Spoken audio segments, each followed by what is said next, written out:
And we're live. Welcome back to the Loopcast. This is Tom, Erica, and Josh. Pray for us. We've been having some tech issues this morning. We'll see if Erica lasts. We'll see if Josh lasts. I feel like I'm pretty good. I was just, sipping on some Wawa coffee this morning. But happy to be with all of you on this Wednesday. We have a full slate of news. Glad that we record on Wednesday and not yesterday because there was reports put out by Barack Ravid of a very tense phone call between President Trump and Benjamin Netanyahu. It involved some F-bombs. It involved accusations of keeping someone out of jail. Very salacious. However, people are like, oh, no, it's fake, it's fake, it's fake. And then, of course, Trump gets on an interview this morning with Podforce and confirms all of it. Confirms all and more. So we got more information there. We have some clips from that. We're going to go over what's actually going on, current state of play with Iran, what's going on in Lebanon, what's going on in Israel. Key news for hopefully ending this war. So we have that. We also have Bill Pulte. Is it Bill Pulte? Is that how you pronounce it? Bill Pulte is now a mortgage guy. Pulte, you might recognize Pulte Homes, is now in charge of all of our intelligence agencies. He was not now in charge. He's been tapped to be in charge of ODNI. Now, I guess I just have a lot of questions about that to start with, and we'll see where that goes. Josh, maybe you have some insight. Please, Josh, tell us what to think about. Yes, please tell me what to think about that. Also, one man has single-handedly raised my opinion of French people so high. Hometown hero, Cannon Cummins, was on Fox News. I'm going to get to it in my good news, but I have attended this church. I've seen this man. I smoked a cigar with him once. It was awesome. He is now getting some attention as a local hero. So we'll get into that on today's show. We have good news. We have Twilight Zone. We also have kind of a fun prompt. Matt Walsh was talking about the desire for American historical films to be done at an A-list level, potentially at a rated R level.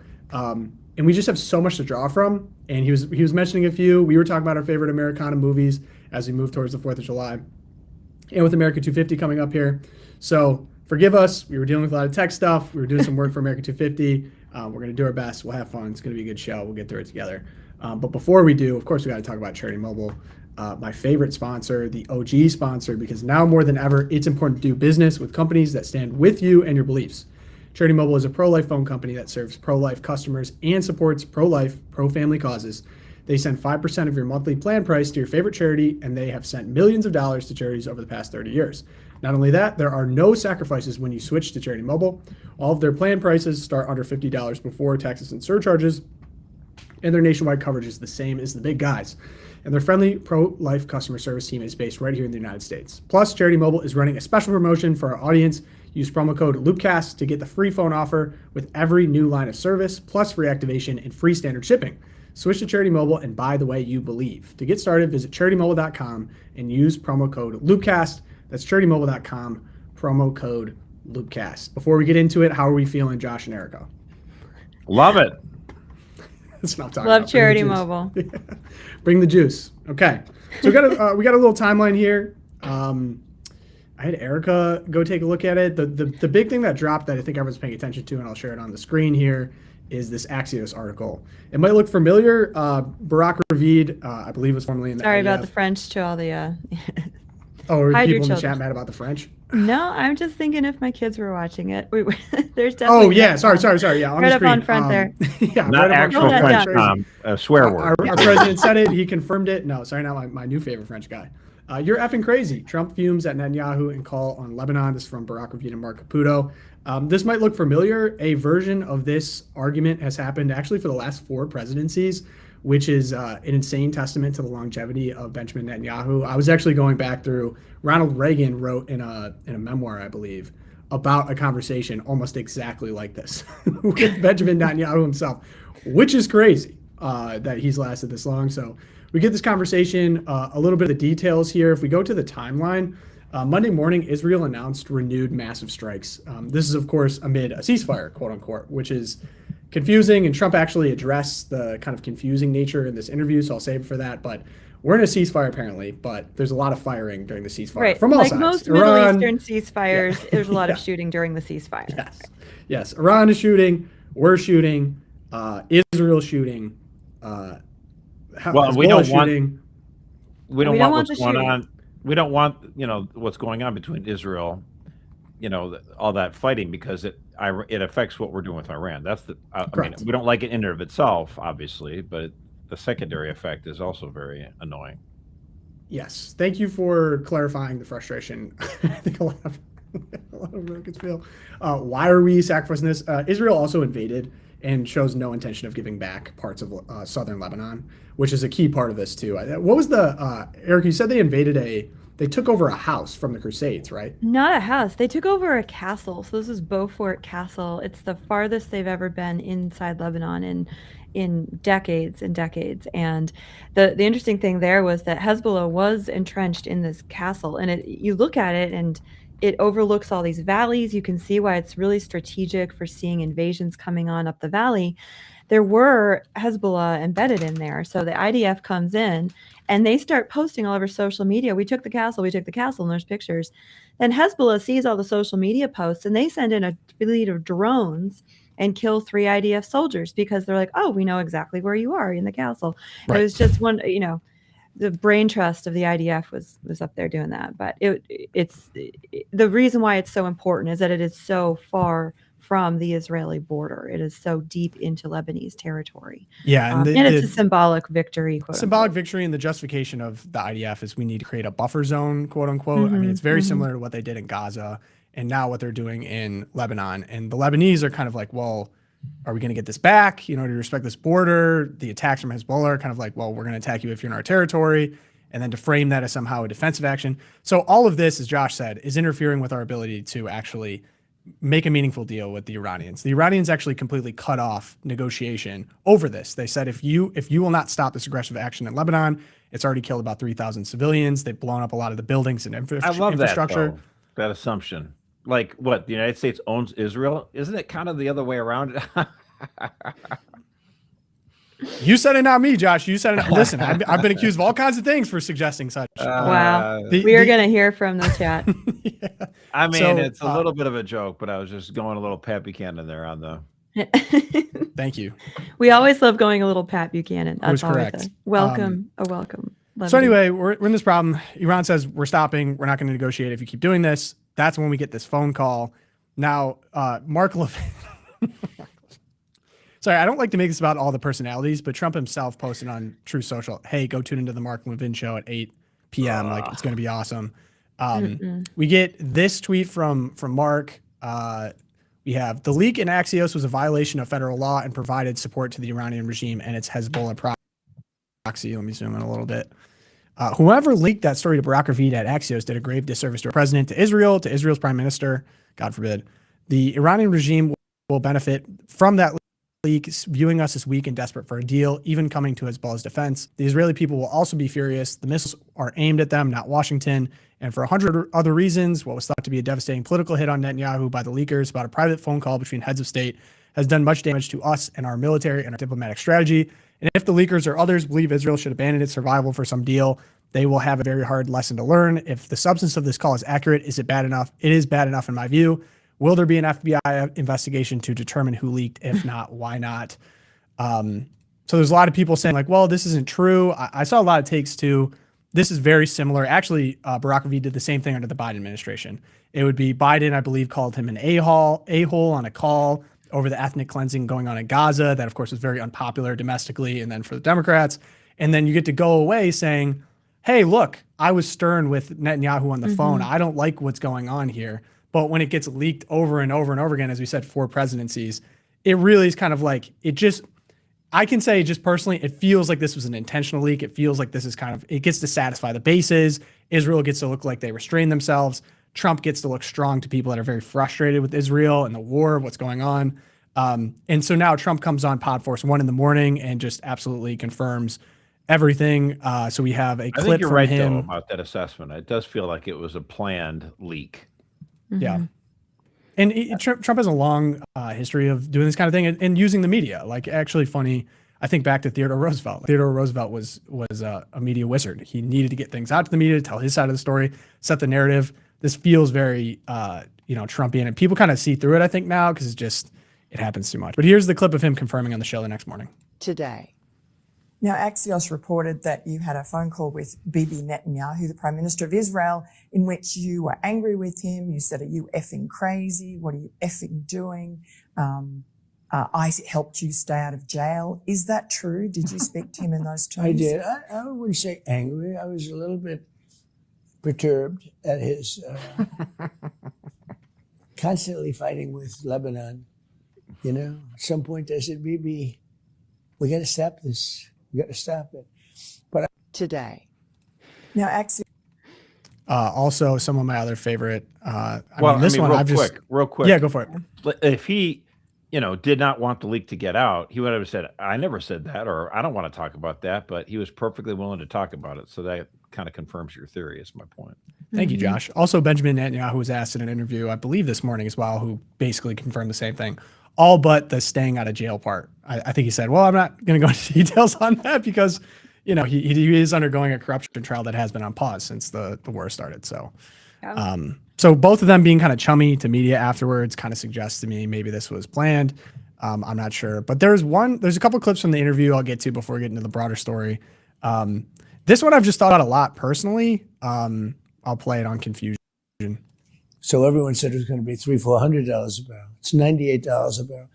But that's not a big price to pay if you look at the possibility of them having a nuclear weapon. It's not a very big price to pay. And are your tactics where you say something and then change it and then do a peace deal and then break the ceasefire or whatever, is that all about trying to keep the Iranians off balance? Are you sort of messaging to them? No. Because people at home sometimes I hear that they feel anxious and confused. That's good. That's good. If they're confused, then the Iranians are confused. Right. But no, it's just the way I am. It changes. I mean, I could. So everyone says that's good. That's the way I am. That's the confusion. I'm confused too, President Trump. He wrote a book on it. Very true. And then also, I believe there is a potential meeting with a gay Ayatollah, I think came up in this. Is that true? Is there a gay Pride Ayatollah Month. out there? I mean, True. So who's making the decisions? Well, they say he is giving approval because that's the way it has been for a long, long time. His father and then him, I guess it's a succession. But we seem to be getting along quite well. Would you like to meet him or meet any of the Iranians in person? I've never thought of it, actually. It's a very good question. I'll think of it. Yeah, I'd like to meet him. I like to meet everybody. I'd like to meet him. We probably will meet at some point, depending on how it all works out. Sorry, the question before they got clipped out was like, there's a gay Ayatollah that's now in charge. And he's like, I think he's in charge. It's crazy. oh my So anyway, goodness. that and then the musical Ayatollah. acts for America 250. There's another clip there, but just to keep it on that, I guess I'll just leave it at there. Erica, how do you feel about all this? Yeah, I mean, here we are. We're now 13 weeks into the war that was going to last 5 or 6 weeks tops. Things are not looking good on the oil supply front. I think we're getting 8 ships through the Strait of Hormuz a day. We were doing 120, 140 before the war broke out. So right now it feels kind of like, I know that there's still firing going on, but it feels like there's this sort of like stillness and waiting. And the biggest problem, of course, is that I think both sides, both the United States and the Iranians, have found that they are at an impasse and that their mutual demands are irreconcilable. I mean, Iran is not going to give up its nuclear enrichment program to the extent that Trump demands. And the United States is still very much, you have to give it all up. You have to get the Strait of Hormuz back to the status quo it was before the war. And I think Iran is also like, you know what, we actually control the Strait of Hormuz now. Like, why would we want to go back to not profiting off of that? And I think the challenge is, and where the Iranians are throwing all their money, is that Trump is facing political upheaval here, or political lack of enthusiasm, shall I say, here at home. And for him to push the negotiations forward, he's dependent on the Iranians either breaking economically or coming back to the table because something changes in their leadership, which there's no sign of that happening. Or he has to put boots on the ground. He has to escalate it. And they're just banking on the fact that he's not willing to do that because he utterly lacks the support for that with the American people. So of course, that's the big argument right now. in Congress among like the rhinos and the war hawks, and then the populace is like, do we finish the job, quote unquote, which means getting our boots embroiled on the ground, or do we just settle in for the long haul, which is going to be really damaging to the Republicans, I think, in November. So it's not a good situation. I think we found out again that, as they say in The Princess Bride, you should never start a land war in Asia. Like, just I've decided to take all of my political advice Princess from the Bride. Princess Bride. Yeah, the Sicilian. Josh, anything to say? Well, I would just say, I mean, this is different in kind to what we did in Iraq. I mean, we did not do, a land invasion like we did in Iraq. Iraq, we were there for months and months and months and months and years and years and years, and had so many of our soldiers and come home maimed, and stuff like that. So that it is a category difference. Obviously, the Strait of Hormuz being closed, or mostly closed, restricting the oil supply is causing, economic pinch at home at a time when people need more relief. And that's why we at Catholic Vote are calling for Congress to hit the brakes on the federal gas tax and give some relief to, some American families here. But it is different. I mean, like, we're not having, the massive amount of men and women coming home from combat injured like they were. So it is a different category. I'm not suggesting that it's no big deal. Americans still aren't so happy about it particularly, but and Trump's poll numbers have definitely taken a dip so far. And I think that there needs to be some sort of resolution before we get to November.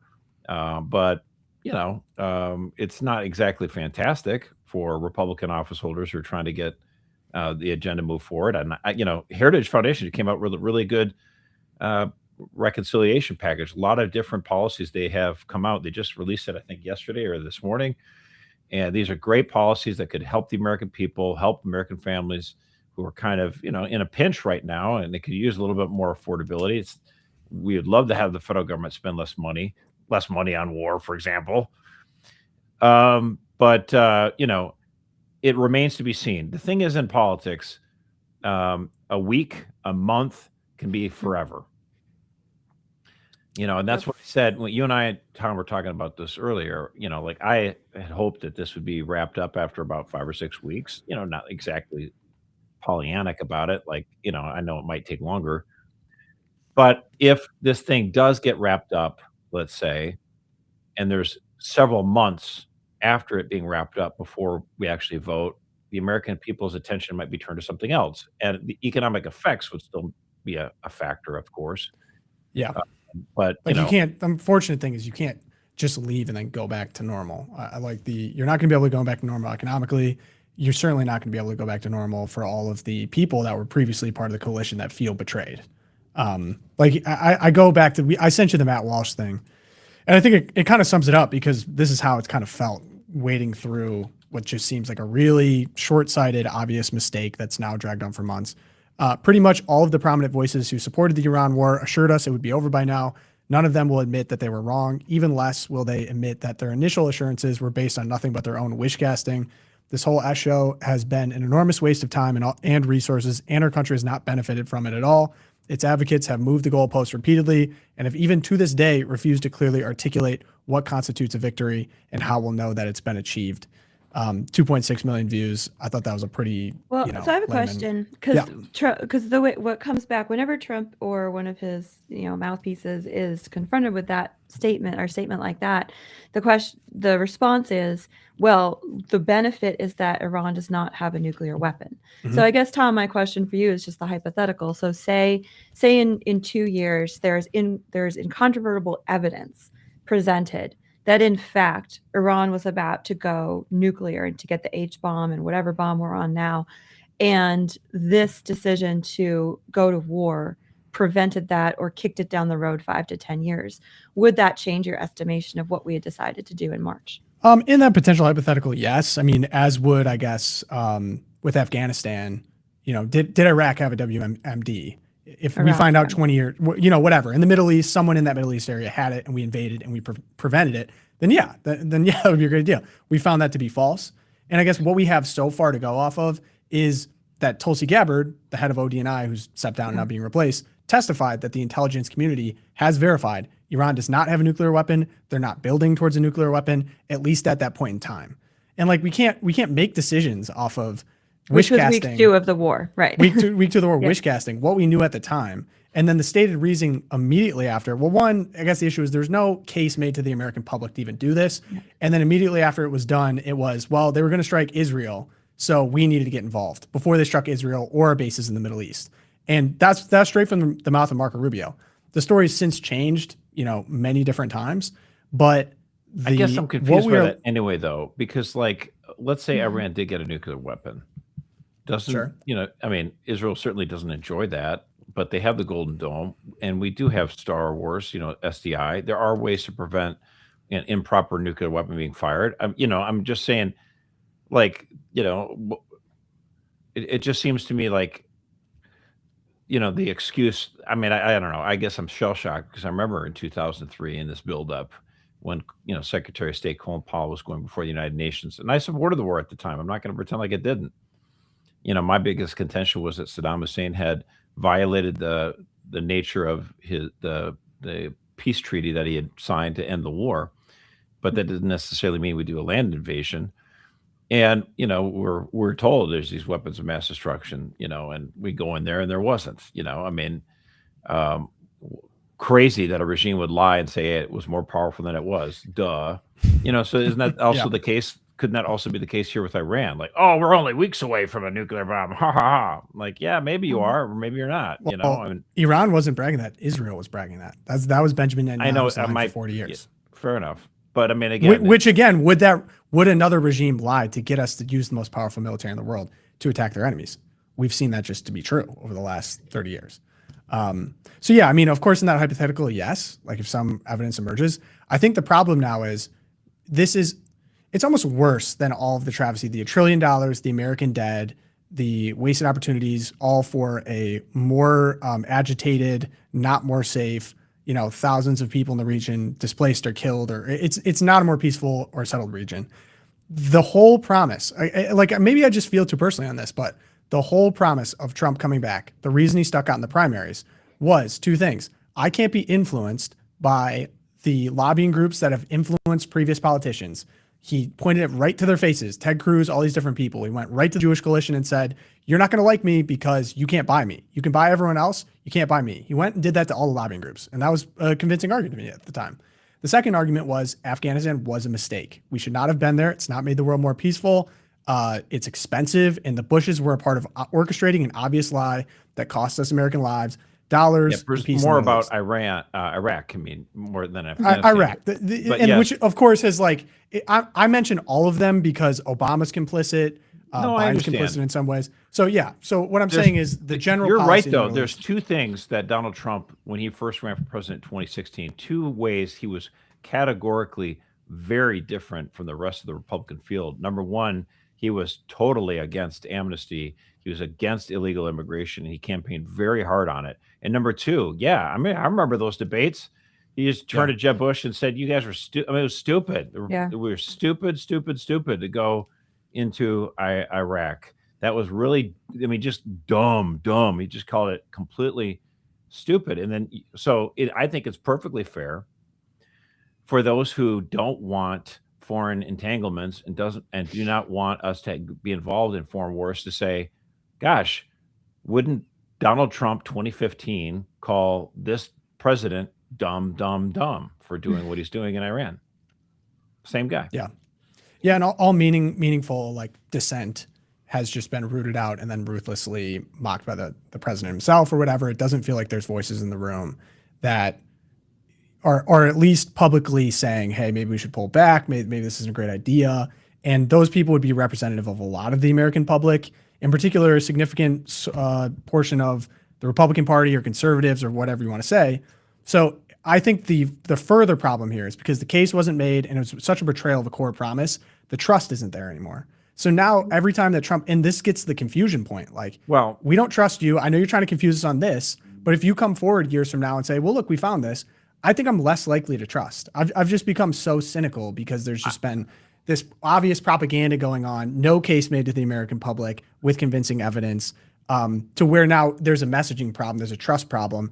And I see that actually tainting now, say, Marco Rubio, J.D. Vance, all the people associated with this administration. And so that's why there's a lot of skepticism now for them going forward. It reminds me a little bit of like the Kamala Harris thing, like especially with JD, which I'll get into later, but he's being sent to go defend some of the least popular, strangest moves by the administration. Like I'll blow a Twilight Zone. Like he was sent out to go defend the slush fund that people are calling it. It was a bad idea. It was the anti-weaponization fund. They're not going to pursue it. Yeah. They just dropped it, right? Yeah. So they dropped it because of the backlash and because it was bad. It was a bad idea. There's loopholes, just bad policy. They sent JD. It might be bad politics. Doesn't mean it's necessarily bad policy. But I mean, go back to what you're saying about the Iran thing. The only distinction I would add to this is that so far, it's very expensive, and there have been some of our troops that have lost their life, of course, but it has not yet been as comparable to the complete debacle of Iraq. So that's the only hesitation I offer. I mean, I agree with you that there's a lot of people still very frustrated about it. The American people don't really want it. But I'm just saying at least it's not as catastrophic in terms of its, the amount of troops, that have, lost their lives and that kind of stuff. The totality of it, the scale of it, thankfully, is not quite like what Afghanistan or Iraq was. So that would be my I only grant you that. I guess I would just say it hasn't caveat, I yet. guess. It hasn't Yeah, yet. no, I mean, pray to that's God fair. it hasn't. But there's a lot of things that are kind of reminding me of it, I guess. And then the other thing echoes. is it almost echoes, feels like right. it's almost not worse because of course American lives are lost and all of the lives lost, innocent lives in the Middle East over these wars, of course. And there's been a lot of innocent lives in the Middle East lost because of this going on now. But the other thing I'd say is it just feels like a really missed opportunity. Like you mentioned, Heritage put out a lot of good stuff.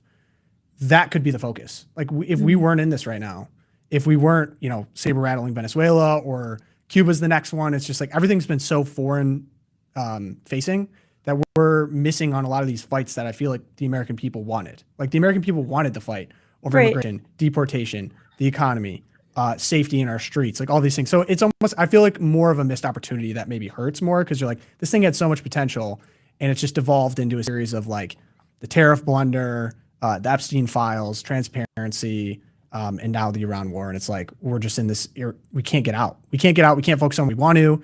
And it's a blown opportunity. And I will say, Josh, you bring up all the time, and I agree. There are Democrats that are just waiting to get back into power. And we saw how they acted in 2020. Like I was going back to some of the 2020 posts. It was crazy what the government was engaged with, legitimately. Yeah. Like to the point where people that are reasonable, conservative, what can just happens let the country often, run it all though. about. Presidents it's a get cycle, but it's impatient in their unfortunate. second term and they focus on foreign policy because they don't want to go through the hard work of trying to get policies passed.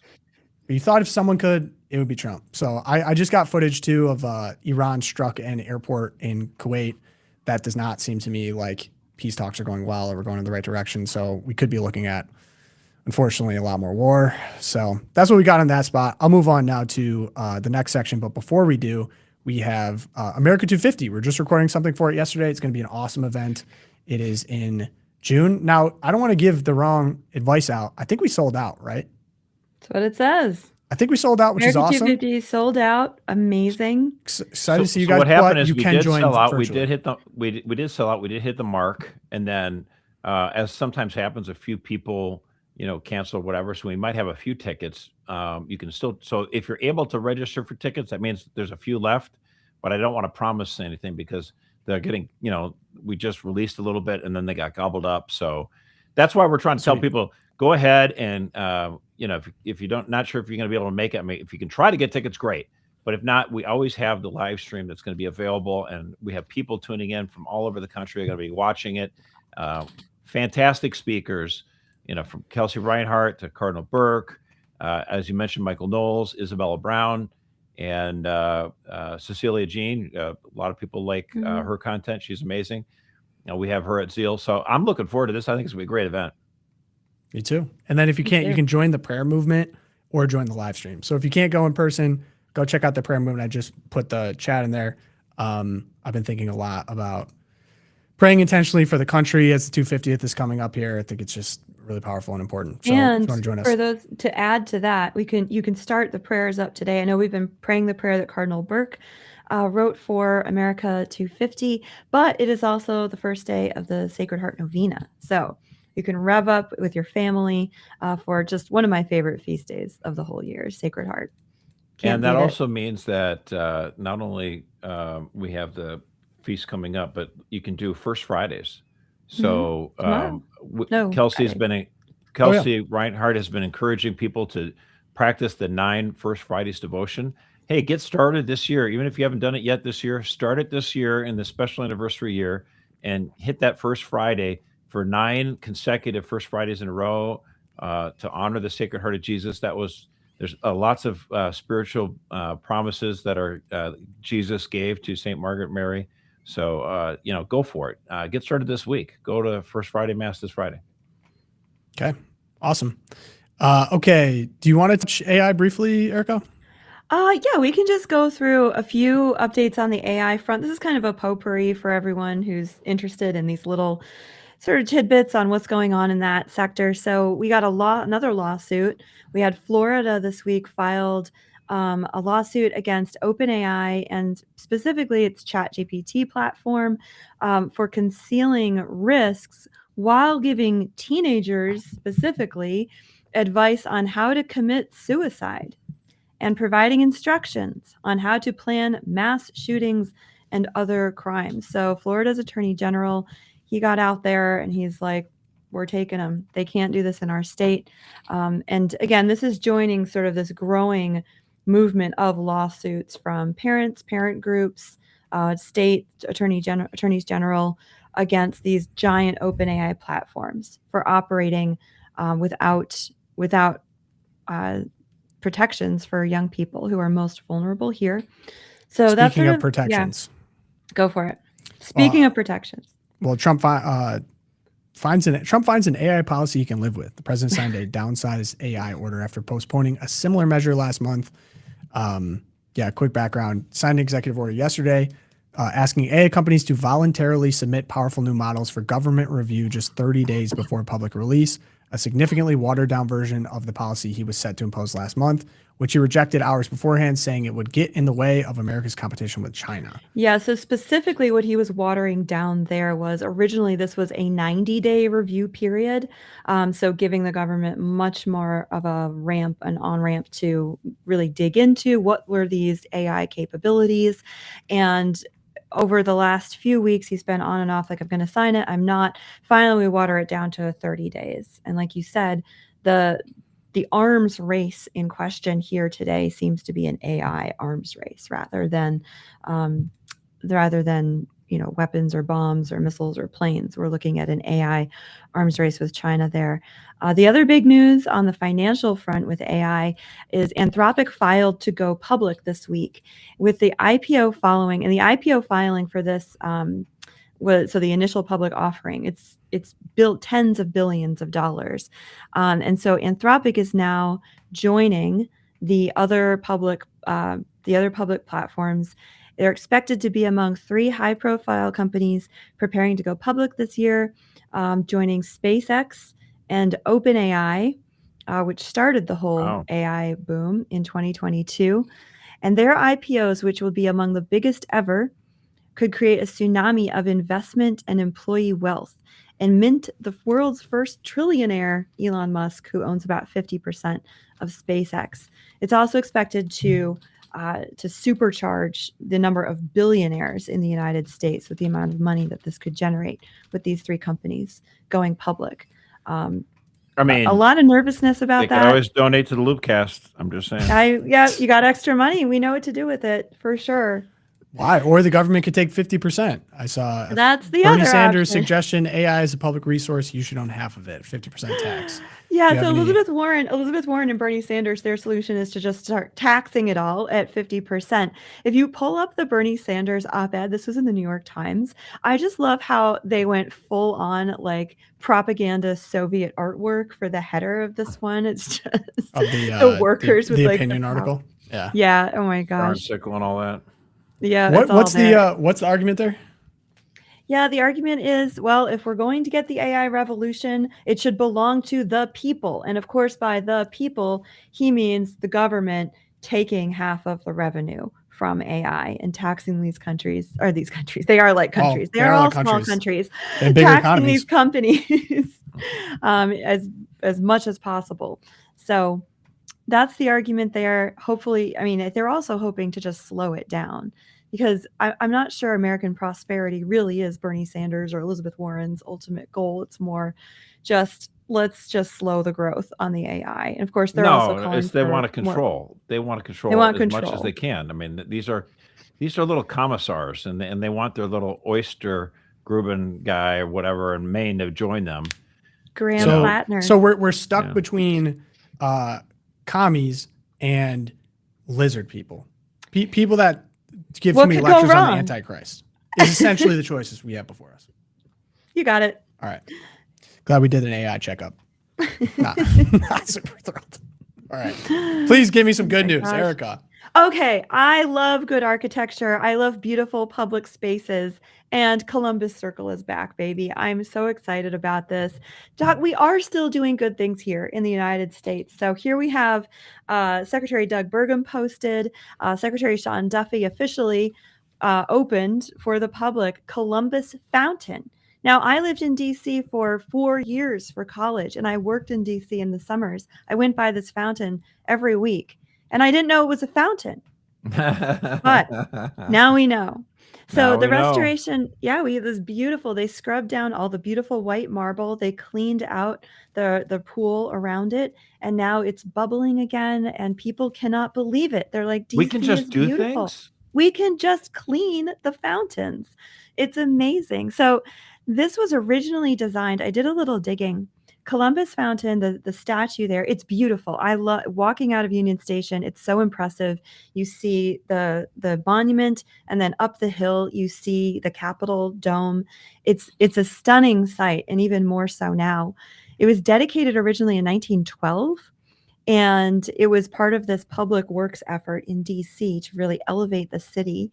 And the Columbus Fountain, it was the sculpture was designed by a member of the Taft family, distant relative of the president, and it's got all these allegorical figures from the old world and the new world, and this ship's prow sticking out into now filled with water, a sea. It's just beautiful.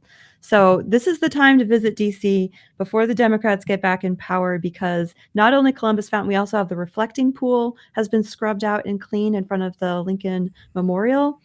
You've got the fountains at, I think, DuPont Circle, Lafayette. They're all cleaned out as well. So get yourself down there for America 250. Nice. But Maybe not not during DuPont America Circle, 250, but, not on July 4th. Say it again? Maybe not DuPont Circle, but Yeah, maybe Columbus not Circle DuPont. is a great place. I mean, that's the thing is, you come off the train off of Union Station, and then, it used to be Union Station in the 80s. Was just horrible. I mean, Mhm. and then it was cleaned up in the 90s. When I got there, the fountain still didn't work though. But when I lived there, it was a much nicer place. You would actually go to Union Station, and then for the last 10 years, that's not been the case. It's been just vagrants and terrible, and you watch more and more businesses leave, and homeless people in camps and tents right outside, right by the Protests, fountain burning that no one flags, knew yeah. had water. Yeah, you're right. I mean, it's like no. It hadn't been like that for 25, 30, 40 years. So it's nice to Listen. see. Nice to see. If this is what fascism means, you know what I'm saying? They're not. It'd be it's nice to not have some clean fascism. monuments. All right. I'm sure the This is- monuments are nice and clean in China, in Japan, in Russia. Yeah, I'd rather Can not we- have I'd like to clean do both. monuments of China. I would like Pretty to. I would sure like to that chew gum that's, and walk. Uyghur labor. I would Yeah. like to chew gum and walk at the same time. I would love some democracy, but I would also love for public works of art and statues to actually be clean and functioning. Is it possible? Is Trump cleaning? I mean, Trump proving this You're possible? you're right though. The warning here is if you keep telling people that to have clean, public monuments and to have safe cities is fascism, people are like, oh, okay, well, I mean, I don't want to see, You know what I'm saying though? drugs. Like Yeah. they will say needles. that's fascism. Kicking out the vagrants, cleaning stuff up, punishing people for doing graffiti. that is accused of being fascist. If that's or what it is, allowing 50% of all new jobs in the last decade have gone to foreigners. Like, I'm sorry. Like, you keep saying, That's not fascist. yeah, I mean, listen, and I'll say the name that shall not be spoken, but Oh. Tucker Carlson did an interview with the trucker. This guy's a trucker. Now listen, I know this. listening. He's a Tell me controversial on name. it. He's a controversial name. Some are fans, some are not. However, Well, so's Josh Mercer. Not same category, but yeah. very all true. Yeah, controversial here. Mercer. Maybe we have to preamble if you interview people that way. But he had a trucker on who had great command of what has happened to the trucking industry. He's a Canadian gentleman. I think he might be American now, but was talking. Previously the trucking job was a middle class job. Most American white men without college degrees were truckers. That was the biggest employer of that demo. And you could make a good living. You could learn operating skills. And because of legislation passed down, it basically made the job unworkable. So the wages were too low. And, free market economy, you would think, okay, well, in order to incentivize good truckers, you would increase the wages.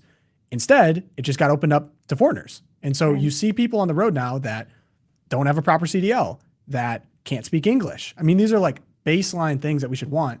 And the trucking companies use shell companies, contractors, so that they don't have to be associated with the training, the operation, or whatever. And that's how we get ourselves into this predicament. And as you said, Josh, was like, well, if all the jobs are going to foreign born and there's manipulation on behalf of on regulation and companies absolutely selling out the American worker, this is like, how do we fix this? what's the problem with it? Well, Though? Even your Supreme Court, like they wouldn't hear a court case between Florida and California over the dispute of CDLs.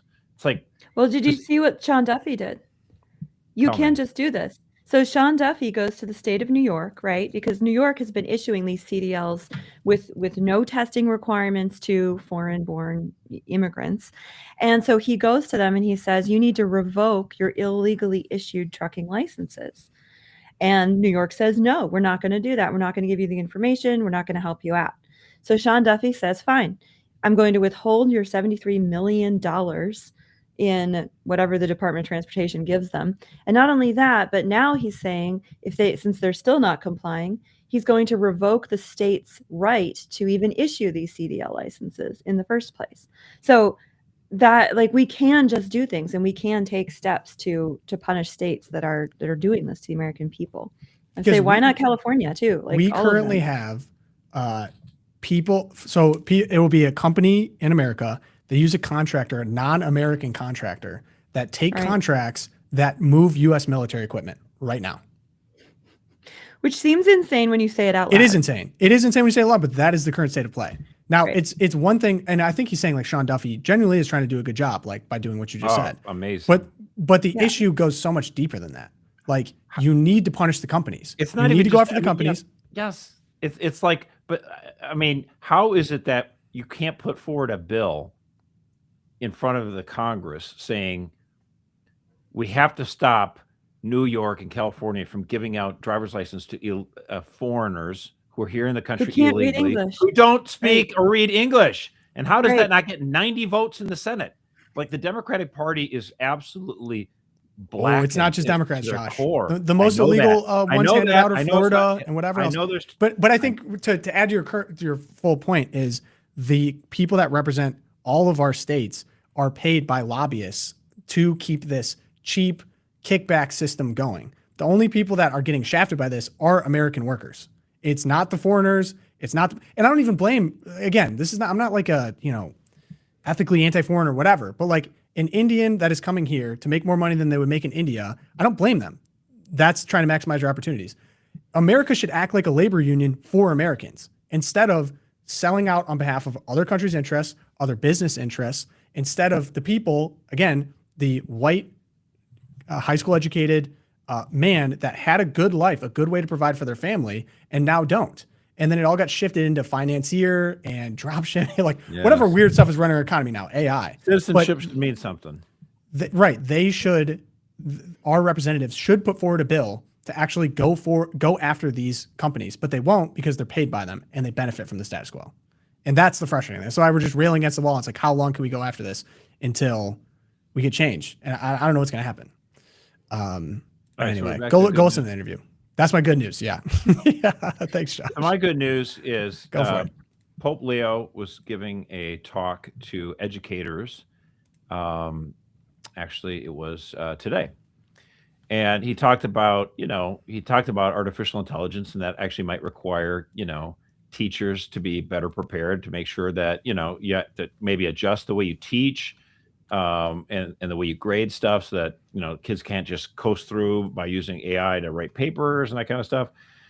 But he also did, at the end, he finished the talk by saying, "Dear brothers and sisters, as you continue to carry out the church's evangelizing mission, it is my hope that students will always be able to find in your institutions the sound doctrine entrusted to the church that will serve as a true and lasting foundation, not only for their lives, but for the future of the nation. In thanking you for your presence here and your dedication to Catholic education, I cordially impart my apostolic blessing, and I wish to extend to the people and their communities and the institution you represent." So I love it. A call for Catholic educators to teach sound doctrine. Thank you very much. I love it. Basically, not to continue the summer of Leo, but his entire, like, Villanova, the New York Knicks are all Villanova graduates. It's basically like a full team of Villanova grads. His influence is untapped. I'm not kidding. It's like 4 of their starting 5 are from Villanova. So very eloquent, Josh. Thank you for that. I have two. Aren't the Spurs in the finals? Spurs are in the final, and the Spur Nuns. And they have the sisters, the Spur Nuns, and the Villanova.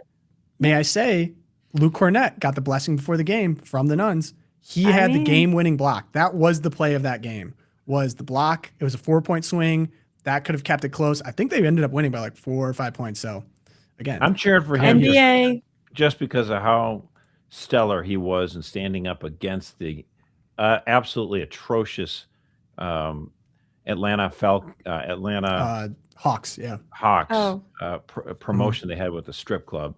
So Luke Cornett, standing, it's, when someone does something wrong, you can kind of roll your eyes and say, and not like it, but he actually stuck his neck out and said something about it and called attention to it. So, I don't really care much for NBA or whatever, but I'm cheering for him.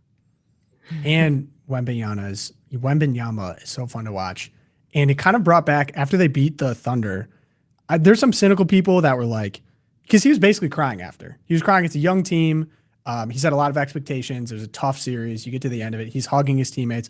All the talk was about the teammates, the team, how much it meant to them, the city. And I was like, this is awesome. It's just like the return of how it should be. You know what I mean?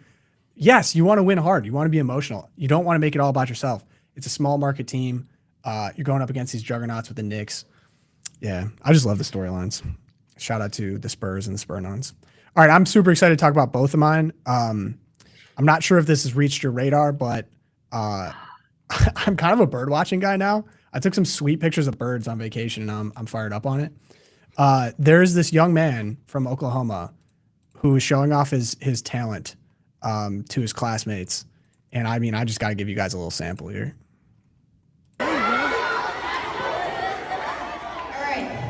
I'm going to do 2 species of crow. The American crow and the fish crow. Prepare. Be prepared, but this one's loud.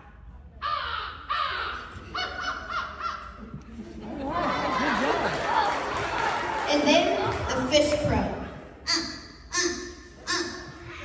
Excellent. And then the eastern bluebird. Oh. I love bluebird. So this went viral, and then I dug through the story on this one. His name is Samuel Henderson. He's an 11-year-old boy from Choctaw, Oklahoma. He can flawlessly imitate the calls of nearly 50 species of birds. He is autistic and has Tourette's syndrome. He began mimicking birds at age 4 after seeing a great-tailed grackle at a local zoo. He spent years practicing the calls in secret along the back fence of his school playground before wowing his classmates at the school talent show. A year ago, I think CBS went out to go interview him. And this kid is just electric factory. I love this so much. Let's see. Those sounds are all coming from a Samuel. An 11-year-old Samuel Henderson. I actually quite enjoy this. Samuel, who is autistic and has Tourette's syndrome, can perfectly imitate 50 birds. What's the hardest bird to do? Probably the barn swallow. How's that go? Do you ever think you might be a bird? Yeah. Oh my gosh. This kid is electric. That's genuinely impressive. Yeah. That is like an awesome skill. I love so that's what childhood should be, is becoming obsessively good at something really niche and then wowing your classmates with it is just so pure and amazing. And you get older and people get cynical, sarcastic or whatever. You can't be that way when you're 11 and you love birds. All right. You get to show off your sick talent. Shout out to the bird watchers ever. Shout out to this kid. That one just really made me smile. Well, and so I should say viral. that CBS this morning, Sunday morning, whatever show, that is a fantastic news magazine. Unlike 60 Minutes, where they just got rid of Scott Pelley. Hello. Did see? There's a lot of all the journos online are freaking out. Yeah, it's like the two worst people are fighting, like Barry Weiss and Scott Pelley. So I hope no one wins. I like okay. Barry Weiss. She's disruptive. I like it. Well, okay. Well, she blows things up. Sure does. Okay, this one's my favorite because I don't know if you've ever seen like these news stories in this place, and the formatting is so specific. So here's the story. Like me, you sound like me. You're doing the same things that I'm doing. That's why we. So I'll read the headline. Detroit priest becomes crime-fighting Good Samaritan, tackles car thief suspect. Now, because why not? Come on, because he's a hero. All right, here we go. Now, by the way, this is my parents go to this church, and I know the priest. His prayers tonight after a Detroit priest tackled him when he tried to run from a crime scene. The 18-year-old accused of stealing a car before crashing outside St. Joseph's Shrine on Detroit's east side. Fox News' Scott Wolchuk is live outside the church with a closer look at how the priest got involved. Scott. Hey, Roop. Yeah, you know what? An unlikely situation here, but wow, pretty incredible. So you can see the church right there. That's St. Joseph's Shrine. Now, we've got a priest here who hails from France. His name is Jean-Baptiste, Reverend Canon Jean-Baptiste Commons. He was in the parking lot there when suddenly he heard tires squeal. Bang, a huge crash. The crash was right up here, and he saw a young man, he says, running towards him along this road right here, who had one shoe on, blood on his face. Somebody yelled, "Stop him!"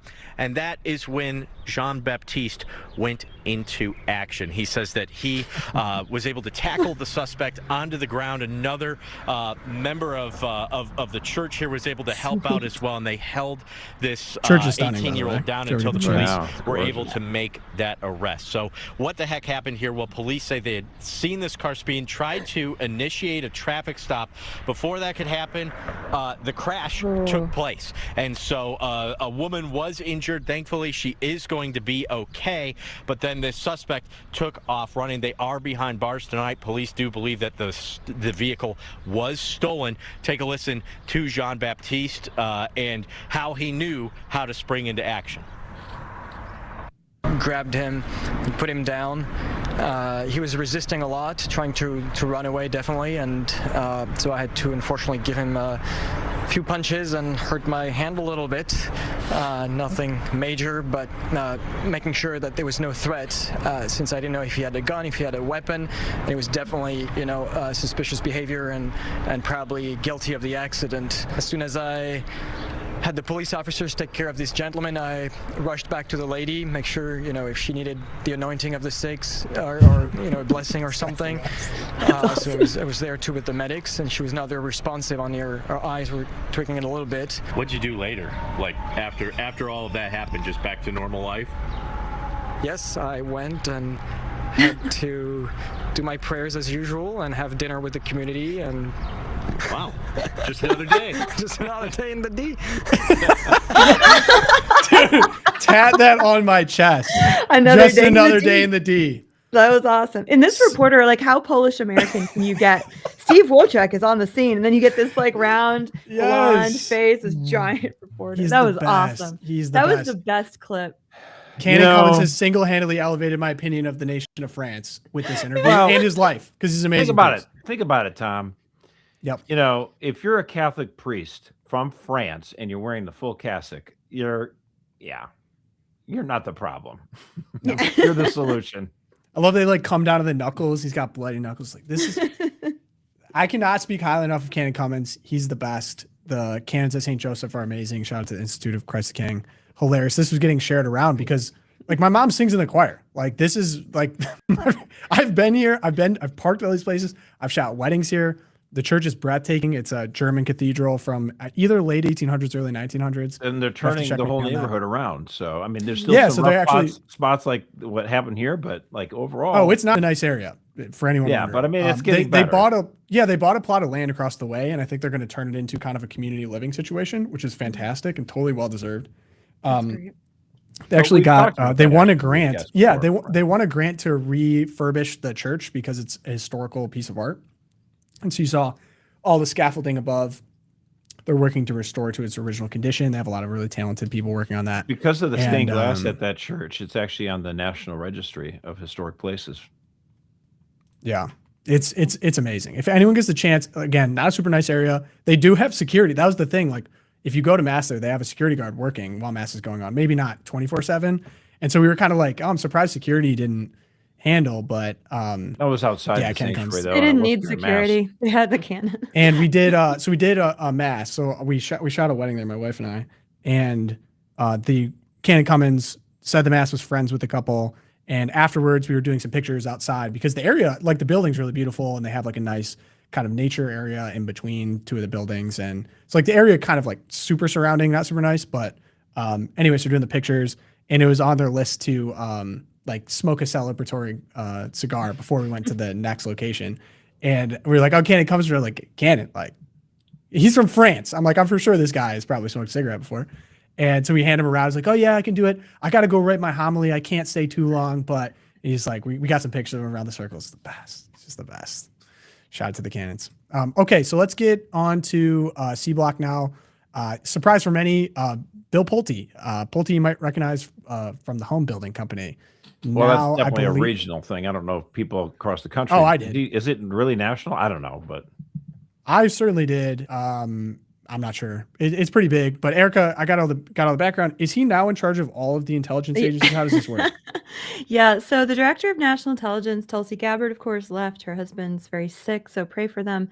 The director of national intelligence position oversees the entire U.S. intelligence community. So that's 18 agencies, including the CIA, the NSA, DIA, NGA, NRO, all the alphabet soup, and intelligence components of the FBI, State Department, Treasury, and military services. So that's a lot of intelligence going on.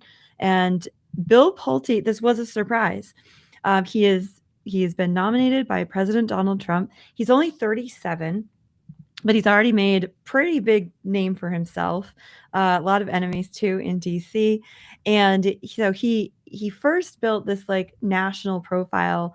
For those of you not chronically online, God bless you, but he built this profile on Twitter for doing what he calls social media philanthropy, where he'll find a story and then just throw $30,000 at a person, to pay off someone's debt or to help someone with a hospital bill or something like that. And it makes a big splash. You get a car, you get a car. Yeah, and you get a car, and you get a car. Major Trump supporter and donor with his family fortune. Right now he's overseeing the federal agencies. He's the head of Freddie Mac and Fannie Mae, the mortgage market, and has been a big pusher. He's pushing Trump's agenda to make those go back to the private sector. So in addition to that, also the innovator behind the 50-year mortgage. I think he is a big supporter of that as well. Basically, that was his all idea. Trump's crazy but housing also, ideas. The good thing he did, trying to get it so that your rental income counts for your credit history, which I think is a good thing. I'm not a fan of that year, but yeah, and he's had the high-profile battles with his family. He's founded his own private equity firm. Super rich guy. And he was named Forbes's 30 under 30 in manufacturing and industry in 2014. But all that to say, he has said he has no experience in intelligence, certainly no experience in military service, any of those basic qualifications for someone who's expected to coordinate all 18. He will also be the person, if confirmed, who will be delivering Trump his daily presidential brief every morning. He sets the intelligence priorities and he's tens of billions of dollars in the budget. So he's good at managing millions and millions of dollars. Apparently, he's been effective in achieving his personal goals with that. So there's that. Wouldn't he be doing both? Yeah. Oh, yeah. Both. He'd be doing both of these? Well, see, here's the hot take, okay? Yeah, he made the hot All right, take. give us What a is hot going take, on Josh. here, Josh? I mean, first of all, I just feel like, right in the immediate aftermath of 9/11, we had two different things that, we did at the bureaucratic level to try to expedite things because there was this massive failure. So we're like, okay, let's take Secret Service out of the Treasury. Let's, combine and make this Department of Homeland Security that make sure we have, security at airports, security at our borders. We transform it from INS to ICE, for immigration and customs control, all Now it's enforcement. nice. So we do all this stuff. And then what they said is, well, we had the failure because we didn't have the CIA and the FBI and the National Security Agency. They weren't actually They weren't communicating talking well to to each each other. other. They're all in their silos. So, it used to be everyone would sort of know who the director of the CIA is. Now it's like, who cares? Because now we have this new director of national intelligence, DNI, where all those things will flow together. Well, I get the feeling that it's not really working out that well. I mean, like, how influential and important is this position? I mean, really? I mean, like, Tulsi apparently had, all she did was go to hearings and stuff like that. Like, you basically are at the top of, you're like a middleman. I mean, I guess you're at the top, but it feels like you're more like a middleman. You're like a coordinator of memos.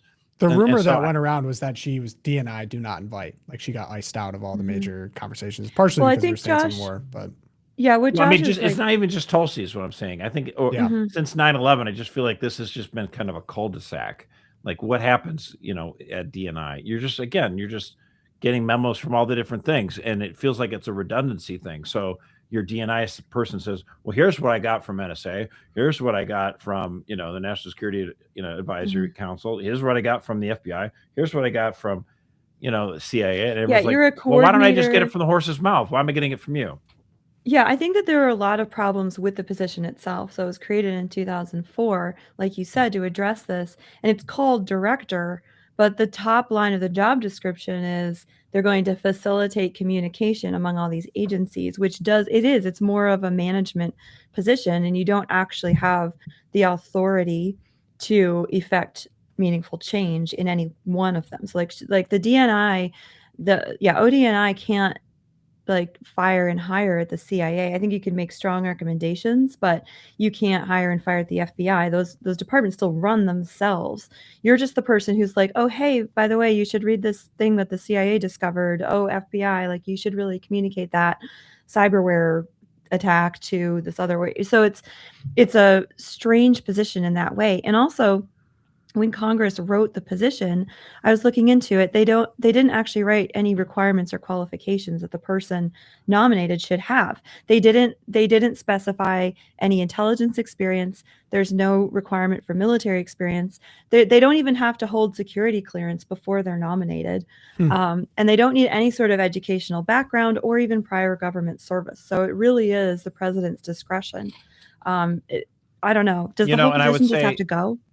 I would say if you look back a little bit in the history, what President Nixon had done, he's like, I don't trust the guys, at the State Department. I don't trust CIA. the CIA or the FBI. He probably knew about a little of the stuff that happened to Jack Kennedy. So he's like, no, I want to bring this internal. So that was one of the big things that Nixon did. By establishing a National Security Council and basically having Kissinger, and him, then you've got people inside the West Wing that are reporting directly to the president on all these important matters of intelligence, of the military, that kind of stuff, rather than going to the Pentagon, rather than going to Langley, rather than going, to Foggy Bottom. Like, you have it in your house, in a sense. You have it right there. And I just think that's a much better model than these massive bureaucracies where you just have people sending memos and circulating them, 100 times. Well, by that time, your trade dispute's already over. I mean, come on. Like, it's just... So, okay, then let me ask you, do you feel like this move is by protest of like this position shouldn't really exist in its current form? So I'm just going to put someone that doesn't really have any experience there and just kind of a FU. It seems kind of like a little bit. I mean, it just feels like it's basically accepting the fact that this is just a nothing figurehead role. That's kind of what I'm saying. Okay, and then he would have to get confirmed. I've seen things like John Thune is not. He's been publicly breaking. Not a huge fan. Do you think then he just doesn't get confirmed? We'll see. I think that's a possibility that he might have trouble. So we'll see what happens in hearings. Because if he does hearings and he gives answers that are decently adequate, he might be able to pass through. Because it is that Republicans do hold the Senate, but by answers you're saying on like something, like in something he has no. I mean, this is the epitome of you didn't do the homework unless he's somehow a national security expert that we're just unaware of. Kind of a tough ask for someone that has a full-time job. I don't agree with what the 50-year mortgage thing, but like keep him where he's at. Put some other, flunky, whatever in this job. I mean, I sort of don't care for it. I mean, I don't think the position should exist. So, okay. So kind of another burger.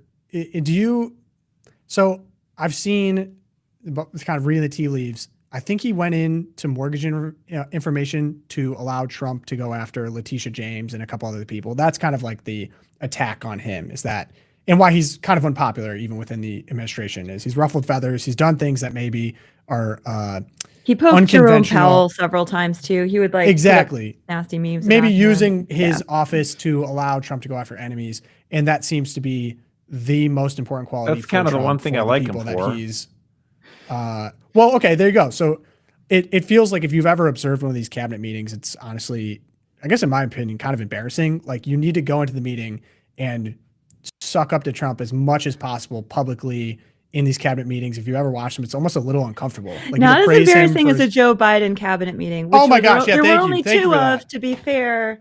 Thank you for that. Thank you for that reminder. But again, it's like just because Joe's were embarrassing doesn't mean that these aren't kind of embarrassing in my opinion. So anyway, it just seems like that's the only quality. And I guess kind of outside of this pick, I guess to me, Josh, I'm curious what you think about this. The first term looking back, it felt like the problem projected was he took advice on who to fill his cabinet with. And those people were independent actors that weren't loyal to him, weren't loyal to the agenda, and just tried to hurt him at every possible turn. Bill Burr, John Bolton, you could name them off. So the approach this time was we're going to find very photogenic people that are going to be absolutely loyal, podcasters, presenters, news hosts, and we're going to put them in these cabinet positions. The only qualification is they're going to be loyal. Now, I guess you might have more information on the comparison. But if I look at also that they're able to scrappy and media savvy. Okay, there you go. But in terms of competency, I guess, and maybe the problem is once you fall out of favor, you're out. So Kristi Noem, Labor Secretary's out. Pam Bondi's out. It doesn't feel like the hope was, well, at least these people are loyal to the agenda, but kind of have experience and savviness to kind of move forward America First goals in the Trump umbrella. And it feels like it's just been, well, the Trump umbrella just means, are you in favor of the president on this given day? And if you're not, I'm going to ruthlessly cut you out. And we've seen that now with a couple of cabinet members. Would you share that assessment, or am I missing something? I mean, look, we'll see what happens with, this pick, but, the being able to be media savvy is helpful, extremely helpful in this age. So I think that's a good thing. I think I think Trump relies a little bit too much on the loyalist. I mean, Pam Bondi totally sucked up to him, and then she ended up being a total disaster. So it's like, who cares? Like, I want competency. Like, that needs to be emphasized. Yes, be loyal to the administration. Yeah, every presidential administration wants their people to be loyal. I think Trump almost wants it to be that they're sycophants, but loyal, telegenic, competent. That's got to be that third component. We want more Rubios in the cabinet and less, Pam Bondi's. I don't know what the hell she did all day. Yeah.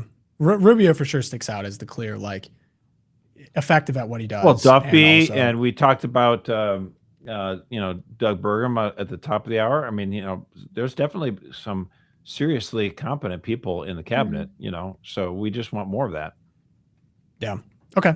Just an emphasis on competence, which would kind of disqualify, Kristi Noem and Kash Patel. Okay, so let's go on to. I thought it was interesting. I want to get your take as some media buffs, as some history buffs. Matt Walsh threw this out. I've been thinking a lot about it. I'm curious, even the chat, what you guys are thinking on this. Okay, so starting off, one of the big reasons for the current lack of patriotism and pride in our nation's history is that about 40 years ago, our most prominent storytellers in Hollywood just basically stories about American history altogether, unless it has something to do with World War II, civil rights, or slavery. I mean, they just released a movie, and this is true actually, about the meteorologist who did the weather report for D-Day. They'll give World War II weathermen their own movies before they tell a story from any other era of American history. The right has attempted to counteract this a little bit, but conservative attempts at American history films and TV shows are invariably hokey and kid-friendly, the kind of thing you can watch with your grandmother and your 5-year-old, and you'll all be equally informed and bored by the experience. We need R-rated, adult-oriented American history stories. Daniel Boone should have his own series. It would be gritty and violent and not for children, but it would also be phenomenally entertaining and put an American legend back on the cultural map, so to speak. The fact that Daniel Boone hasn't been depicted on screen at all since like the 60s is a travesty. Throw a dart at that guy's Wikipedia page and you'll land in something that could be its own feature-length trilogy. Not wrong. That's just one example. How is there not a great R-rated movie or series about Antietam or Kit Carson or the Panama Canal? How does Theodore Roosevelt not have like 10 movies, different periods of his life? So true. That was immediately who I thought of. Yeah. To go much farther back to pre-American history, a movie about Cortez's conquest would be tremendous and horrifying and fascinating, and it would introduce into the public consciousness one of the world's most incredible stories that most Americans know next to nothing about, and on and on. The possibilities are literally endless. All of these movies, if they're executed to even a B+ level, could make hundreds of millions of dollars and transform the culture in a way that what a million podcast monologues never could. If the right actually wants to reclaim the culture, this is a place to start. I'll leave it there. What do you think? I'm all for it. More stories about American history. And yeah, I started running through my head all the stories that I would love to see up on the big screen. Obviously, Teddy Roosevelt would make a great character. I want to go back further. I love the pre-colonial stuff. Like, oh my gosh, we have Bridgerton. Wait, Bridget. Oh, stop it. Stop. No, you're going to make me throw up. I can't believe you said that. And that's in England. Nobody, it's all fake. Sorry. No, we have these classes. What are you talking about? They're coming out. No, I'm just kidding. Go ahead. Hamilton. No. Hamilton is super great. No, go ahead. Sorry. Okay, no, I would love to see, like, I loved Last of the Mohicans. I know it's like, James Fenimore Cooper, great novel. The dramatization of that, pretty good, had a few issues. But I also would love to see, the Jesuit fathers, Father Isaac Jogues. I mean, that's a story worthy of Hollywood. Father Isaac Jogues, he comes over, he goes to a friendly Indian settlement, he starts baptizing, really successful, hundreds of converts, and he's kidnapped by the Iroquois. Then they release him and he goes back to France and he's like, no, I want to go back to the guys who kidnapped me and like chewed half my fingers off. Beast. And that's where he's martyred. Like, what an incredible film that would make. We also have so many cool stories. Nobody really knows about King Philip's War that happened in Massachusetts. It was sort of like a precursor to the French and Indian War. Benjamin Church was this like crazy, he's a Puritan and just a descendant of the Pilgrims. He has a little family and a little farm, and somehow he gets pulled into commanding all these armies of the loyal Indians who were friends with the Pilgrims, combined with Pilgrim warriors and militia, and like they go into the swamps of Rhode Island. I mean, these were crazy times and stories and so much drama. Benjamin Church. And my last one I would really like to see from that era, I would love to see Rogers Rangers. Has anyone heard of them? Like Robert Rogers. Oh my gosh, see, this is the problem, Tom. You would love Robert Rogers and his Rangers, who fought on behalf of the British in the French and Indian War. There's this incredible story where at one battle, he's whittled down to like 57 men up at Lake George, and he's forced to march through the woods of New England. He hits the Connecticut River. They run out of food. He leaves his men on the side of the Connecticut River, takes a raft down the river for like 8 days with no food, finally finds a fort and gets it back. Anyway, these guys were amazing. would make a great story, better than Deliverance for sure. That's all And it great, would teach but us Erica, something. America. Why don't we? I think someone's doing like Young Washington, maybe Angel or something like that. Yeah, that's coming out next month. And Yeah, I can't believe that that's the first. Is that the first time someone's taken Hey. a stab at George Washington in a serious manner? In a I can't think of one. long time. I mean, you make a point though. I mean, like Disney, what did they did? They did the movie Pocahontas, right? And they had the Jamestown governor John Ratcliffe as like this, villain, this fat evil guy, right? Well, I Mhm. mean, he was an English leader in Virginia. He was trying desperately to keep his people from dying from starvation. He came to the Indians and what did he do? Did he steal their food? Did he kill all the Indians? No, he offered to buy the corn because his people were, dying. And this is what happens to him. Captain Ratcliffe was seized and brought before Powhatan at his enclosure. There was no sign of Spielman, Savage, or Samwell, who, fearing the worst, had fled. According to Smith, Spelmary had been tipped off by Pocahontas of what would happen, that he would be in peril if he stayed. One of the English soldiers who managed to escape the Indians' attack was hiding in the nearby undergrowth, and it was he who later reported to Percy what happened to Ratcliffe. A fire was kindling at the foot of a tree. Ratcliffe was stripped of his clothes and tied to the tree. Several women then approached the naked captain. They began to flay his skin with the sharp edges of mussel shells, gently teasing it away from the flesh. Then they sliced through his muscle and sinews to remove the limbs and organs from his body, which were before his face thrown into the fire. So, Oh my gosh. Yeah, R-rated. But what did our cultural overloads, do? They made him the villain. They made Pocahontas. They made It Pocahontas. reminds me of even is Disney's kind of a mess for I doing don't have this a in many problem with different Pocahontas. ways. I have a problem with the other Indians that obviously killed, John Ratcliffe. Right.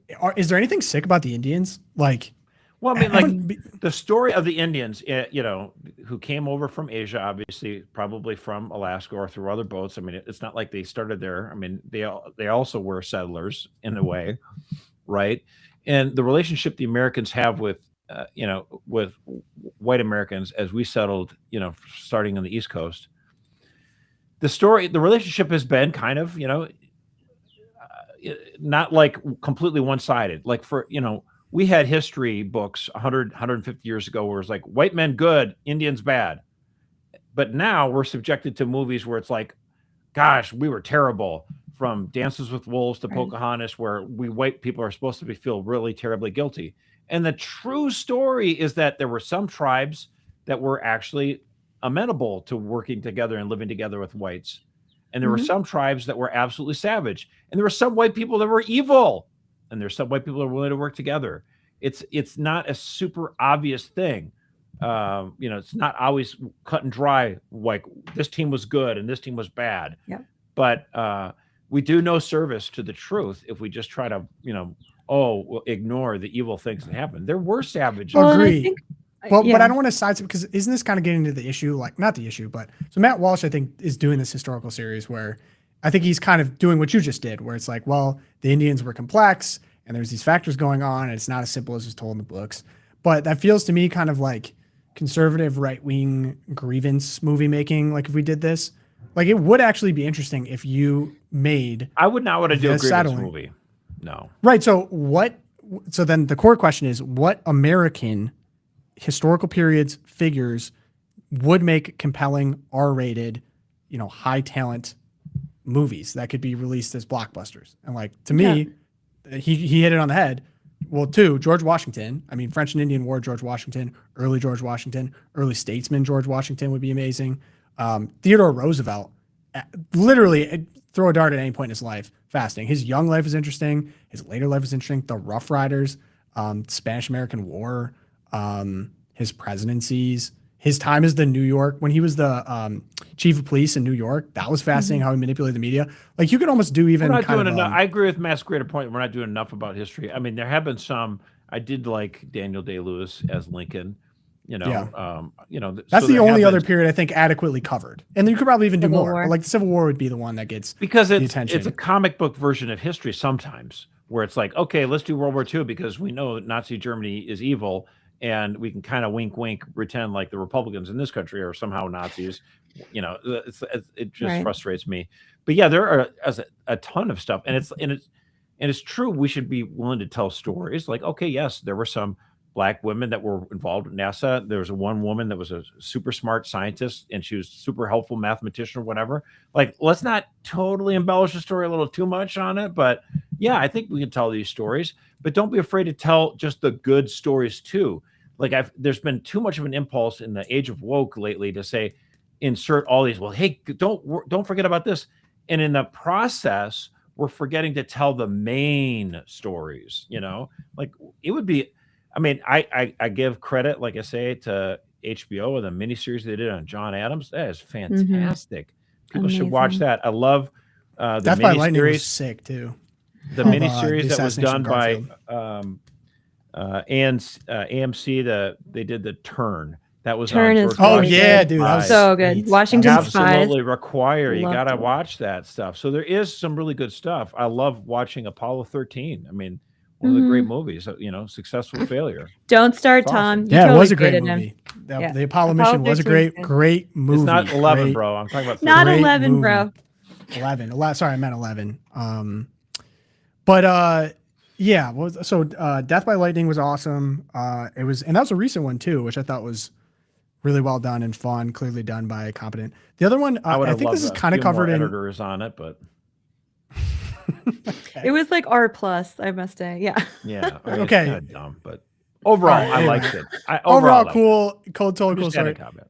And then I like the seeing what the old conventions, political conventions look like was so fascinating. They just did a great job of that. Took me right into the world.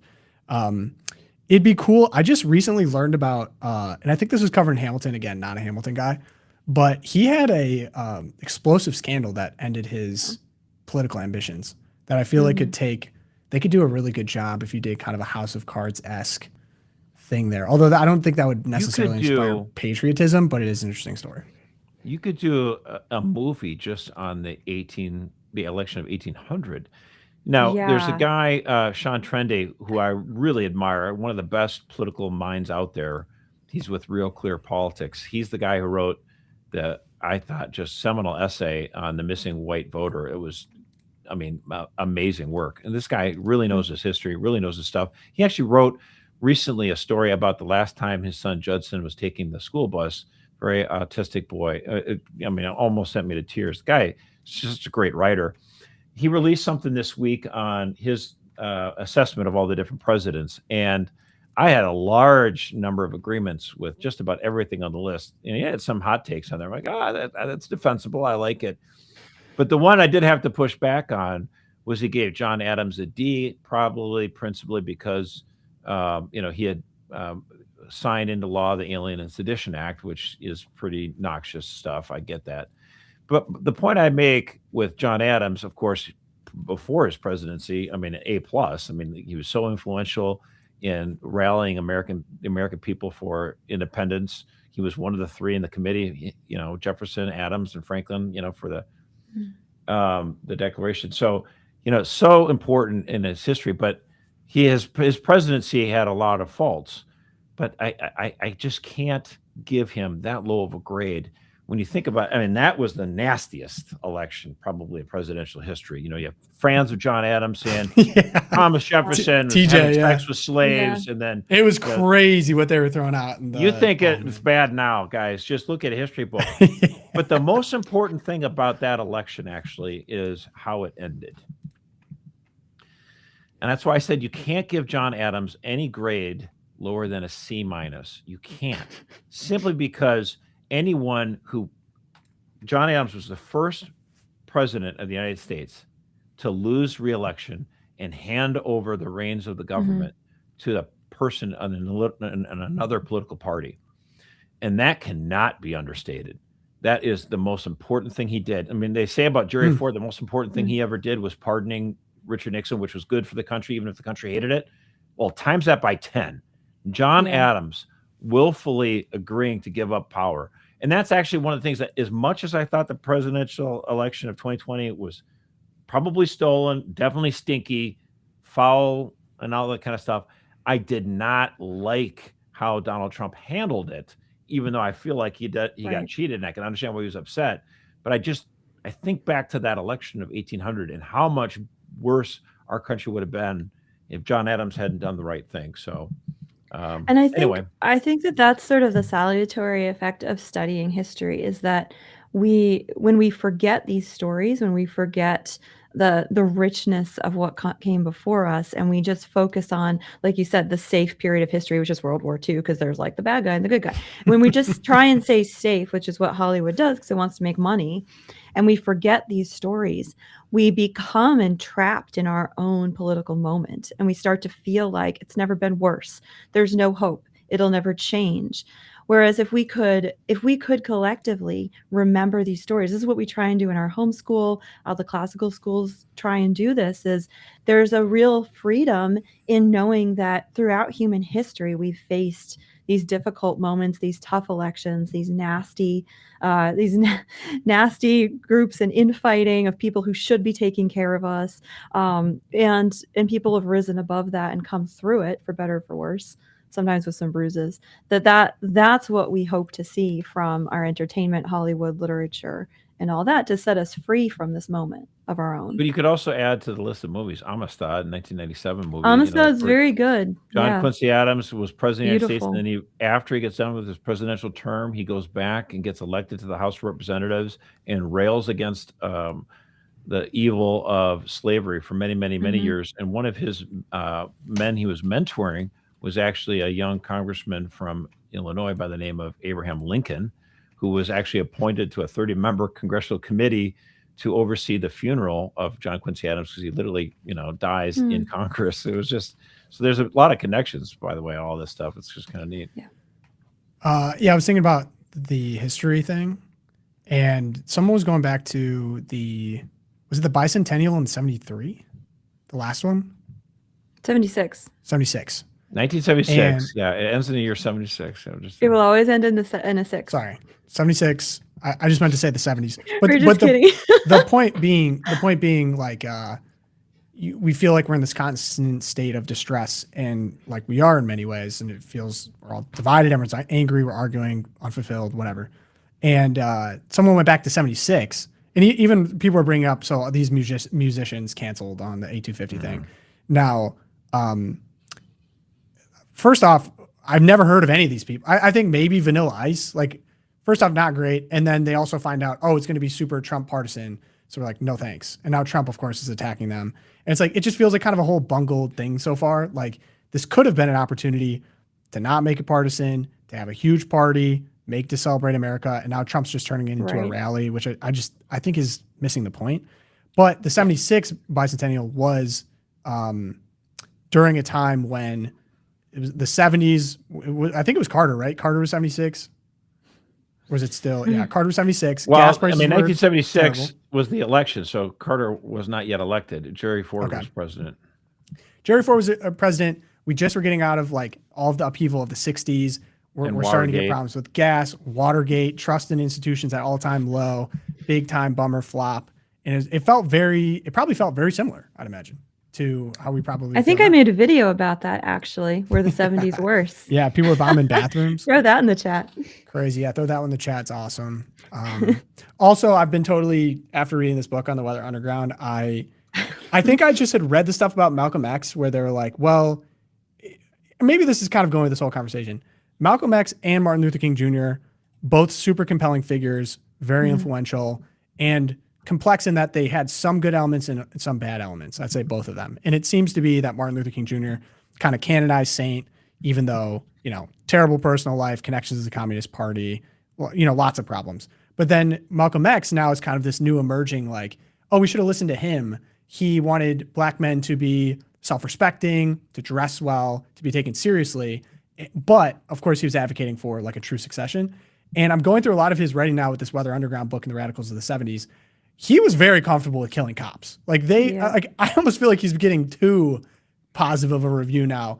The man wanted to kill cops. Like, he was not shy about it. Wanted people to kill cops all the time. I'm like, that, of course, complex, because certain elements of like, well, it is good for black people to take accountability and to be self-respecting and to dress well and to become intellectually serious, and as he was, but like the Nation of Islam was like a violent radical group, which of course Very violent, their demise actually was because of their violent practices. They turned on each other and started killing each other. And it's like, well, that's the problem with sin and with killing, is once you start, it becomes it reminds me a lot of my arguments of like why we shouldn't start wars in the Middle East, is basically, well, when you become comfortable with that, look what you now become. And now all of a sudden you start evolving. So you brought up a good point though. I just want to, I mean, I was alive, but inside the womb during the centennial year. So I didn't get to see it with my own eyes. I was born in February of 77. But, everyone tells me that, there were celebrations everywhere the whole year, not just Independence Day, but, you saw America, celebration 200 anniversary everywhere. It was massive. And certainly as the summer, it got even bigger. But and some people are noting it. It's like, it's just, Trump is, I think, doing his best to try, and sometimes not his best, but he's at least trying to up the ante and celebrate a little bit more. And it feels like he's the only one that's really doing it. It's like, what's going on? Like, just to give you an example, Coca-Cola, people are circulating this online. There's an ad that Coca-Cola did back in 1976 to celebrate America. And it feels like it's a foreign country. Of course, the foreign country is the one. It was a different country. Demographically, it was a different country. Yeah, I mean, a lot more patriotic. I mean, I don't know. You tell me. Did you see it there? Coca-Cola's like everybody wants a good life. Coca-Cola's like everything that makes you living nice. Coca-Cola, keep the sun shining down on your parade. Coca-Cola, beat your drum now, sing my song. Coca-Cola, who's here alone? Coca-Cola's like everybody. I've not seen any of that. Uncle Sam, dogs, balloons, pretty women, and not Revolutionary War reenactors everywhere. Tri-corner hats, drums. I love it. In Boston Harbor, they had a big celebration of the tall ships, and so they brought in like all these tall ships in '76, and just draped the whole harbor in American flags, and they had all of the 18th and 19th century sailing vessels just filling the harbor. So you really got this visual of what it would have looked like during the time of the Revolution, and the pictures from that are inspiring. Definitely none of that going on in Boston this year. Have not seen any tall ships. I know. I feel like Old Ironsides is going to get out of there at some point. Yeah. I hate to make an obvious observation here, but you mentioned it was a different country. It literally was in terms of demographics. Most of the people here were white or some type of European immigrant and African American. There wasn't this like mass expansion into immigration from all corners of the world. I mean, even if we just take at face value, low estimate, 15 to 20 million illegal immigrants came to the country between 2020 and 2024. We also get mass amnesty in many different areas, TPS. Art Seller was only 12 years old when that, bicentennial year hit. And I'm not as extreme, I guess.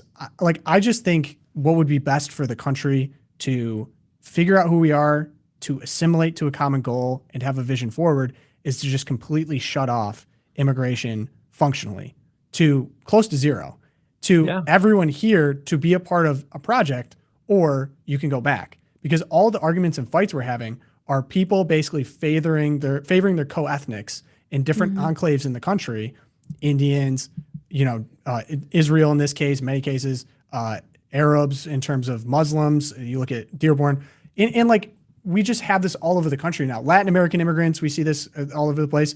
And again, none of the individuals in here I'm demonizing, but we can't have. How can we have these shared celebrations about cultural heroes that built the country we now occupy and we take part in building if we have people that don't know any of those people, have no intention of learning English or assimilating, to therefore have a common celebration that we would all be excited and proud about? We just purely on a demographic level, we don't have that anymore. And then you pair that with what we're talking about with Matt Walsh, the kind of demoralization of the American people, pretty obvious to anyone who attended a public school or have watched mainstream media over the past 10, 15, 20 years. We get this terrible malaise where we look around, we're like, I don't even know who's in my state, my country, let alone where we're going. I think that is probably the key of why it doesn't feel right. And like I appreciate Josh, you're saying like, at least there's attempts, but you can't attempt to do something for a people that don't share. Like we always say, what is it? Culture before politics. This is the culture element that we all complain about missing, but it's because we're just kind of this salad of, we're not a soup, we're not a melting pot anymore. It's like we're a salad. We have different But enclaves. Tom, we're a nation of ideas. And so oh yes, everyone We is all just have an this American idea. waiting to be an American. Doesn't matter where in the world they are, as long as they have the ideas. I love the way that Zeal for America 250 kind of took this on, and when we were reading through sort of the vision for the event, now there was so much emphasis on the place, how America is a place and it's a people with a past. I go, alliteration. I love a little alliteration. It's like my favorite thing. But that there's this emphasis on the physicality and dare I say like the sacramentality of what binds people together. And I think that's what you're getting at, is that America has been seen as the land of opportunity. And so people have come here from all over to kind of get their own, right? To get a better life for themselves, to get a better life. And if that's the only driving idea, it's not going to stick, and it's going to end up tearing everyone apart, because they're not coming here to join in the American experiment. They're coming here to take advantage of the fruits of that experiment that have made us the wealthiest nation in human history.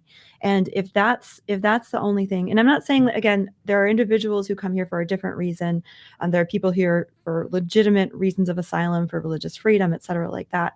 But for the vast majority, it's for material benefit, and that is not going to bind anyone together in a meaningful way that would certainly make you celebrate, oh, all those old guys 250 years ago who like put this together. They weren't even old at the time. They were like 30.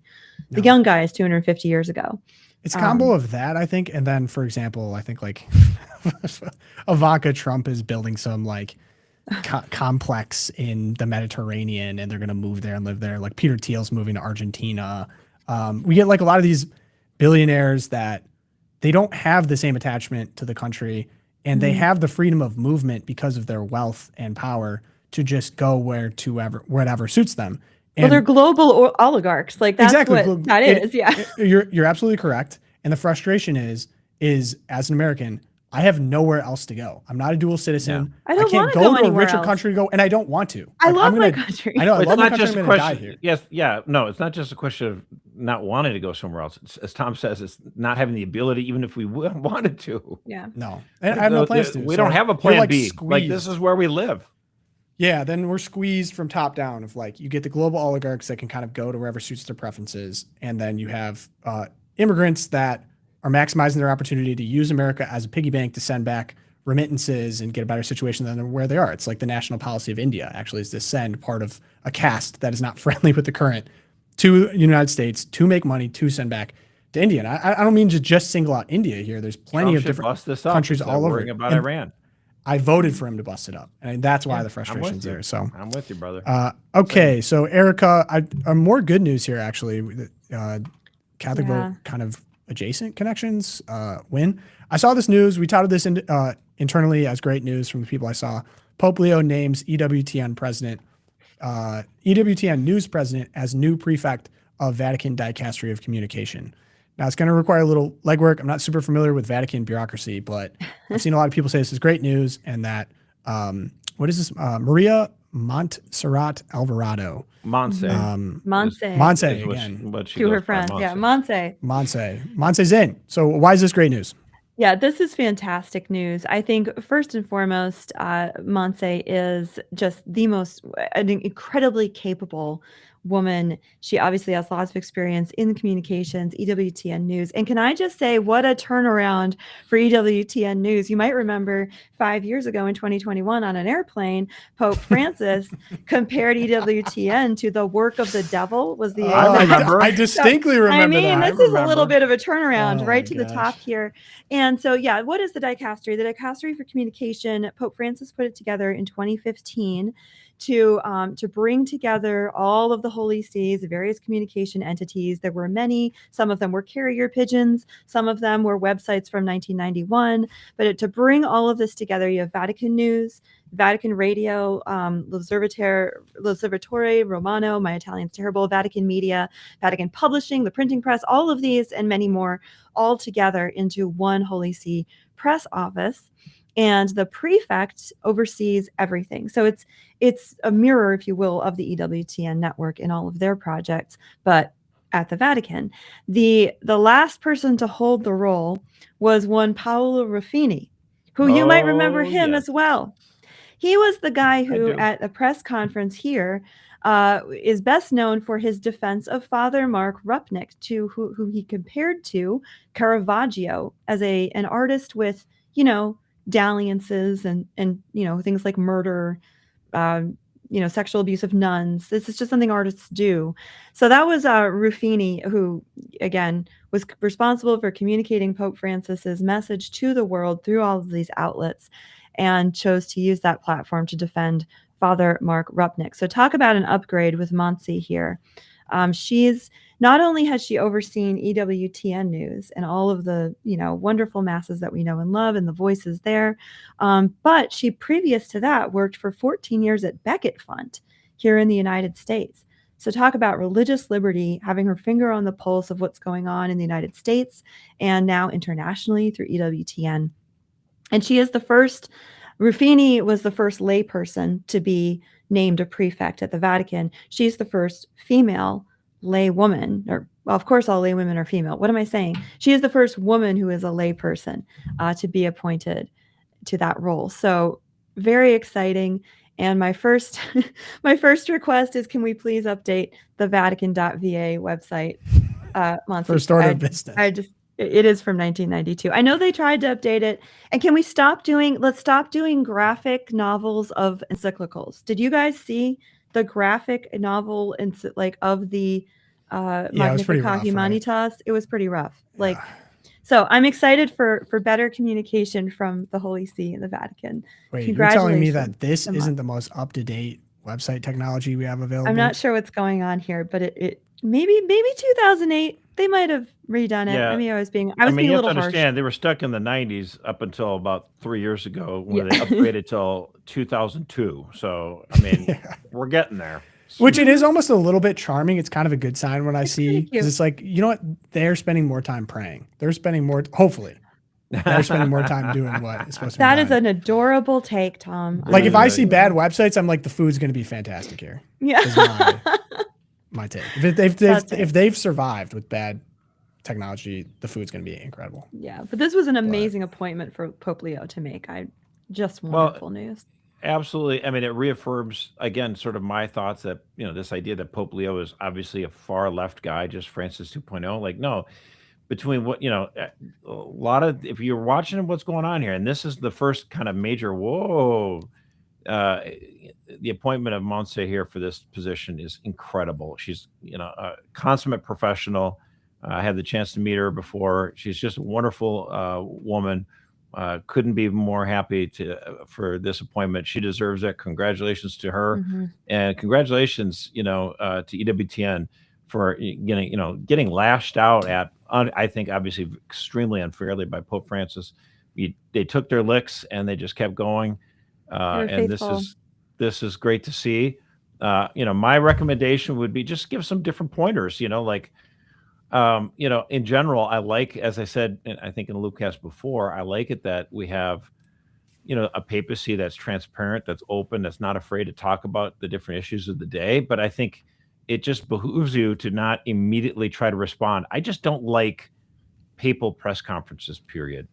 Like, take it in. An airplane, Pope's on a plane. Take in the controversies. When they ask questions, just be nice, polite, wave, and then sit on it for about 3 days, and then go out there and give a speech to the people and mention it there. It gives you the opportunity to really be thoughtful. I maybe disagree with you on that, because otherwise, in trying to become transparent, you might inadvertently be going along with corporate media's narrative on how they want the story to go. And I think it's just better for you to take control of your own communications, if you're the Pope. Yeah, do it on your time, in your way. The encyclical I think is great. I think it's fantastic. That's what I'm saying. Yeah, exactly. Like it was so. And do it, and like in the speech like he gave today to educators. That's the way in which you want to talk about the issues in your official communications. I think impromptu interviews on airplanes, thumbs down. I think coming out and meeting a group of reporters, I don't like it. It just I feel like the office of the papacy, the Pope, should be a little bit more, defined and regal. Properly. Have you ran this by Brian?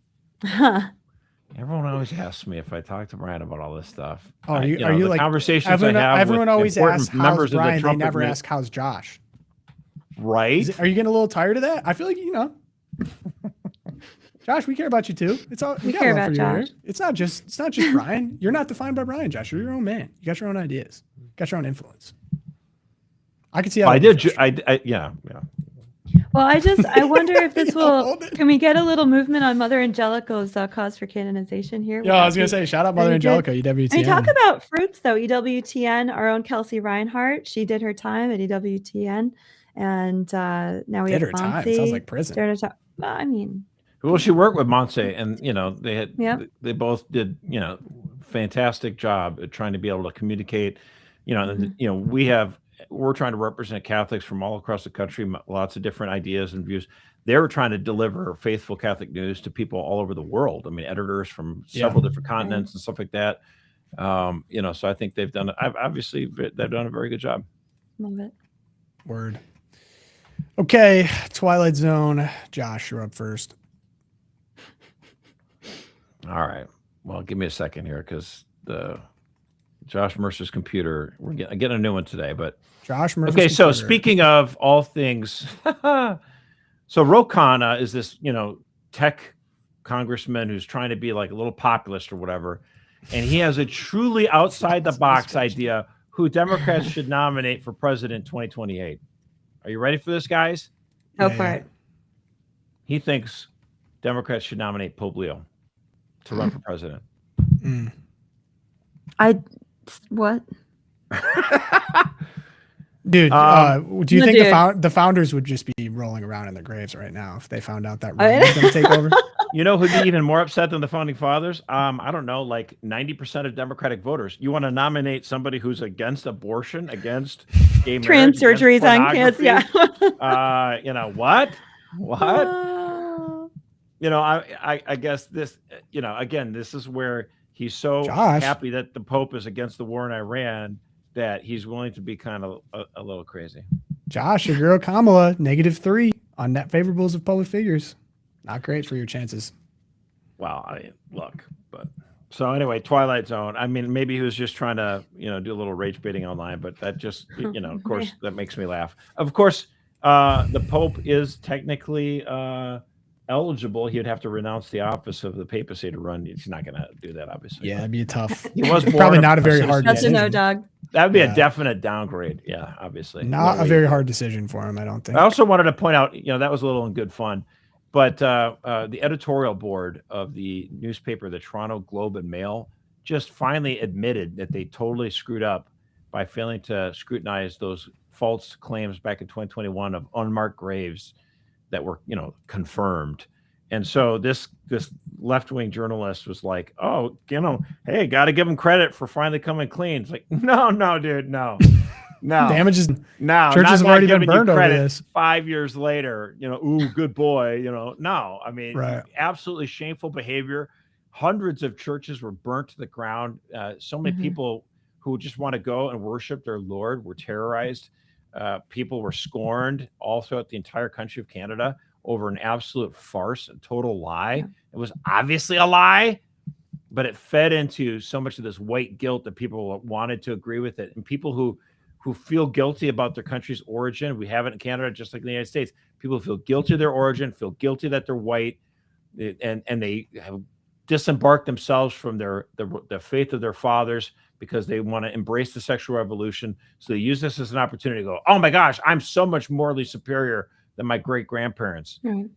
You are absolutely reprehensible behavior by the media in Canada. And it was unfortunate that Pope Francis bought into this garbage too. Again, obvious scrutiny. I mean, hello, like what? No, what are you talking about? No. And it just shows like what a fever pitch everything was in the country, the year 2020, 2021, just a high tide of just garbage. COVID, I don't know if it was just that so many people are crazy because they're cramped up in their houses, but the kind of junk that just passes normal and reprehensible, bad stuff. All because of what? St. George Floyd and all this other stuff. That's a joke, by the way. Those in Yorba Linda. Give me a break. No credit. I think there's a tweet from the Rays in 2020. It's like, now's a good day. Breonna to Taylor. Like, it's opening day. What were we on, bro? I don't. Tampa Everyone's Bay like, what Rays were we on? baseball team. It's opening day. This is 2020. It's opening day, and it's another day to prosecute the guys who went after Breonna Taylor. You're like, what are you doing? That was so crazy. Oh my Where gosh. are we? Like, was everyone sniffing glue? Like, what is going on? Yeah, people were doing a lot of drugs. That was a bad day to have given up sniffing glue. Okay, Erica.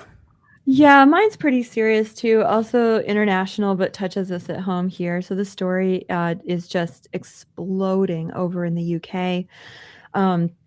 The actual event happened back in December, but police camera footage was released just this week. So in December, an 18-year-old British boy named Henry Novak was walking home from a pub, and he walked through a Sikh neighborhood, and he was brutally stabbed by an older man, a 23-year-old Vikram Digwa, who was a Sikh. And when he was mortally wounded, he was stabbed 5 times by this man who was carrying a ceremonial Sikh knife. And in the footage is absolutely, I mean, it is so disturbing, but it's first we had footage from his own phone, which showed him walking along the street, kind of singing to himself. You see this man come into the video frame, and then you see him again walking away. Novak's clearly trying to like record the incident, and you see the knife. So just a note, carrying knives is now illegal in England because of the rash of stabbings they have had since opening the floodgates of illegal immigrants to just come in on these, or immigrants to come on to the country. So only Sikhs are allowed to carry these knives, now because it's part of their religion. So they get an exception. What? Yeah, they're called DEI blades. That's Nigel Farage. insane. Yeah. That is insane. So he's stabbed by this guy. Then you get into this footage from the police. The police arrive, and Digwa goes up to them before they even get to the boy, Henry, who's lying on the ground writhing. And he goes up to them and he says that he called me a Pakistani. He's racist. And you can see that Digwa's turban's kind of askew. And he's like, yeah, he tried to grab my turban off. His brother comes out of the house. His mother comes out of the house. And they're saying that this man on the ground, Henry, he did a racist attack on us. So the officers go over and they hold him down and they start cuffing him. He's bleeding out on the pavement, and he's saying, I've been stabbed. I can't breathe. So 9 times he says, I can't breathe. Does that sound familiar to anyone who lived through 2020? Michael Brown. He says, I've been stabbed 4 times. And the officer leans over and says, don't think you have, mate. He's like kind of mocking him. They drag him up. The blood's coming everywhere. And meanwhile, everyone else is standing around saying he said racist things to us. The mother took the blade and hid it in the house. And the brother was saying, my brother, he's like, he hit me in the eye. And to me, it's obviously tragic. They read him his rights, and then he dies right there in the ground in front of him. The last thing he hears is his rights being read to him. The young man, Digwa, he has been sentenced to a minimum 21 years in prison, possible lifetime, but he could be out by the time he's 44. But I did some digging into this because obviously the conversation now in England is there's this 2-tiered policing system, and white people are saying that they are subjected to levels of policing that are not applied to immigrants or people with brown skin. And shocker. Shocker. Well, they can't carry knives, and these people can. Yeah. I know what. Yeah.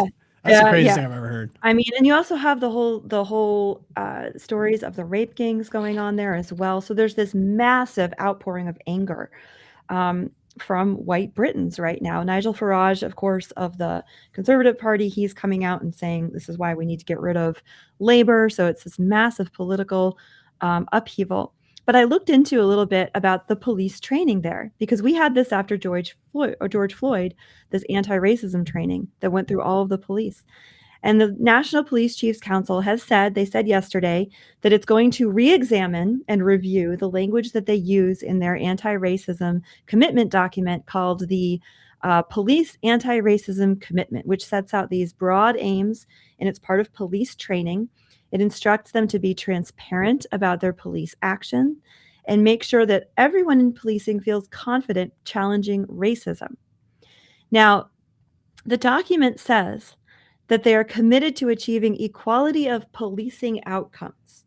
That means that you're not going to treat everyone the same, and you're not going to be colorblind, because we need equality of outcomes with our policing. Quote, producing equality of policing outcomes for people from different ethnic groups by responding to individuals and communities according to their specific needs, circumstances, and experiences, with understanding that these will be racialized and with the aim of reducing harm. So basically, the police in Britain are told, you will racialize this because you're mostly white. And so what we're going to do is treat different ethnic groups differently under the law so that we can have equality of outcomes. So they are actually instructed to do this. We have a police race action plan, which was announced in 2020, published in 2022. And it said that it was following policing's difficult history in its relationship with Black communities, specifically citing the murder of George Floyd, which was an American incident. And ever since then, British police have been absolutely terrorized that if they sidestep, if they do anything wrong, the greatest crime in Britain is racism. And if someone shouts racism, that's what you need to prosecute, police, and arrest, not the person who's bleeding out on the ground dying. So it's just this absolute madness and the deadly anti-racist movement in the police there in Britain, which wasn't even where George Floyd happened. That's crazy. It is. It's a crazy, crazy story. And yeah, this is what happens when you allow people to say, oh, you're racist, and then you just fold and do whatever they want. It's like, no, you got to start saying, I don't care. I think a white boy should be able to walk through any neighborhood in London without being stabbed to death. Hello. Right. Or we get medical attention to the person who's dying on the ground rather than handcuff them so we can then prosecute the racism, right? Like, these police were so blinded to what was going on in front of their very eyes that this boy just died on the ground. So we have so much in the Western civilization, we have so much self-loathing that, we persecute and prosecute the white majority instead of, like, wait, what? Like in this case, it's they're still saying that the victim here is the guy who stabbed. Like, give me a break. I mean, yeah, they're going to prosecute him, but like, well, watching the British Parliament debate yesterday, and I love to watch a good Parliament debate because they just go at it. But the Labour Party, so the more liberal side, the leftist side, they're saying things like, well, this was a terrible tragedy, but we mustn't blame ethnic minorities. We mustn't blame the family. We mustn't. And you're like, maybe we should just prosecute crime. Like, everyone has the actually same blame standard. the family. The family in this case was coming to the rescue of someone. I'm sorry. Like if one of my children just outright murdered somebody, I'm like, no, I'm sorry. I mean, family bonds are thick, but you don't get to murder people in cold blood. No, sorry. Yeah, it's not like a parking ticket I look the other way on. I'm sorry. Speaking of accusations of discriminating against a group of ethnic people, trumping over legitimate arguments, I go to Mark Levin and Thomas Massey. I'm coming with the heat on my Twilight Zone. Segue, we got our own version of that. It's called anti-Semitism. It's outrageous that it's leveled against people with legitimate criticisms of a foreign nation. But my Twilight Zone, truly, Hall of Fame. What's going on? Hall of Fame, Mark Levin tweet here. And again, I don't want to deal in personalities, but Trump is saying go watch a show. He often tweets them out. So this is like a part of, his inner circle, I guess. So it starts off pretty good. Okay. We will soon celebrate the 250th anniversary of the Declaration of Independence. The Declaration, in essence, a declaration of war against the most power military force on earth, the British Empire. The colonists knew that Britain would not tolerate such a declaration of independence, so war was certain to follow. The truth is the war had already begun, but the declaration committed the colonies to join forces and unite against Britain, and every patriot who supported independence literally put their lives and property on the line.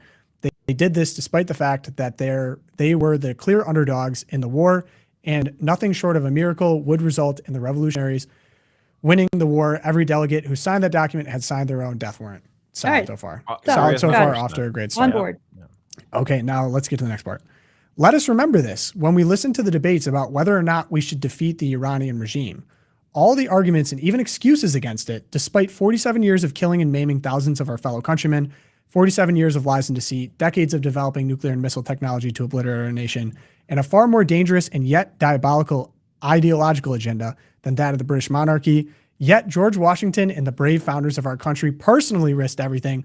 Ultimately, the British forces surrendered. The Iranian regime will never surrender, and they will never abide by a deal any more than they would have abided by a ceasefire. I am mindful that only some 35% of the colonists supported war with Britain. My view may be similarly be a minority today. I hope not, but if it is, so be it. Okay, Can you know we the deport saying, him? all analogies limp? This one is like a quadriplegic. Oh, man. It's kind of, I mean, I'm not a PC guy, but, let's just focus on deporting Mark second Levin. hour.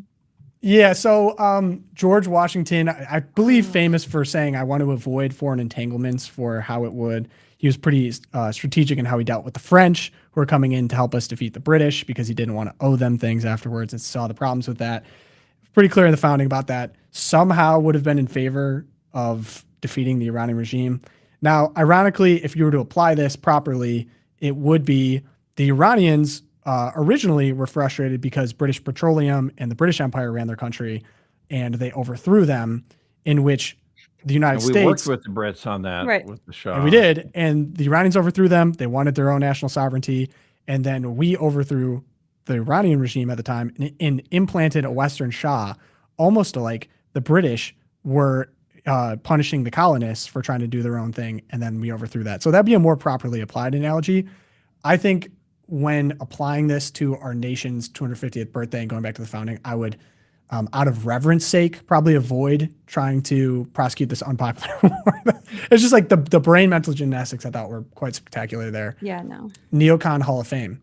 That being said, speaking of our own accusations of racism, I was accused of all kinds of things after pointing out massive AIPAC spending in the Thomas Massey race. And so we get the Republican Jewish coalition comes together, and they had this to say about that race in Kentucky for anyone curious. Now, if I would have said this, I think I would have been accused of anti-Semitism, but here we go. Over the past few months, the RJC spent more than $5 million to defeat Thomas Massey.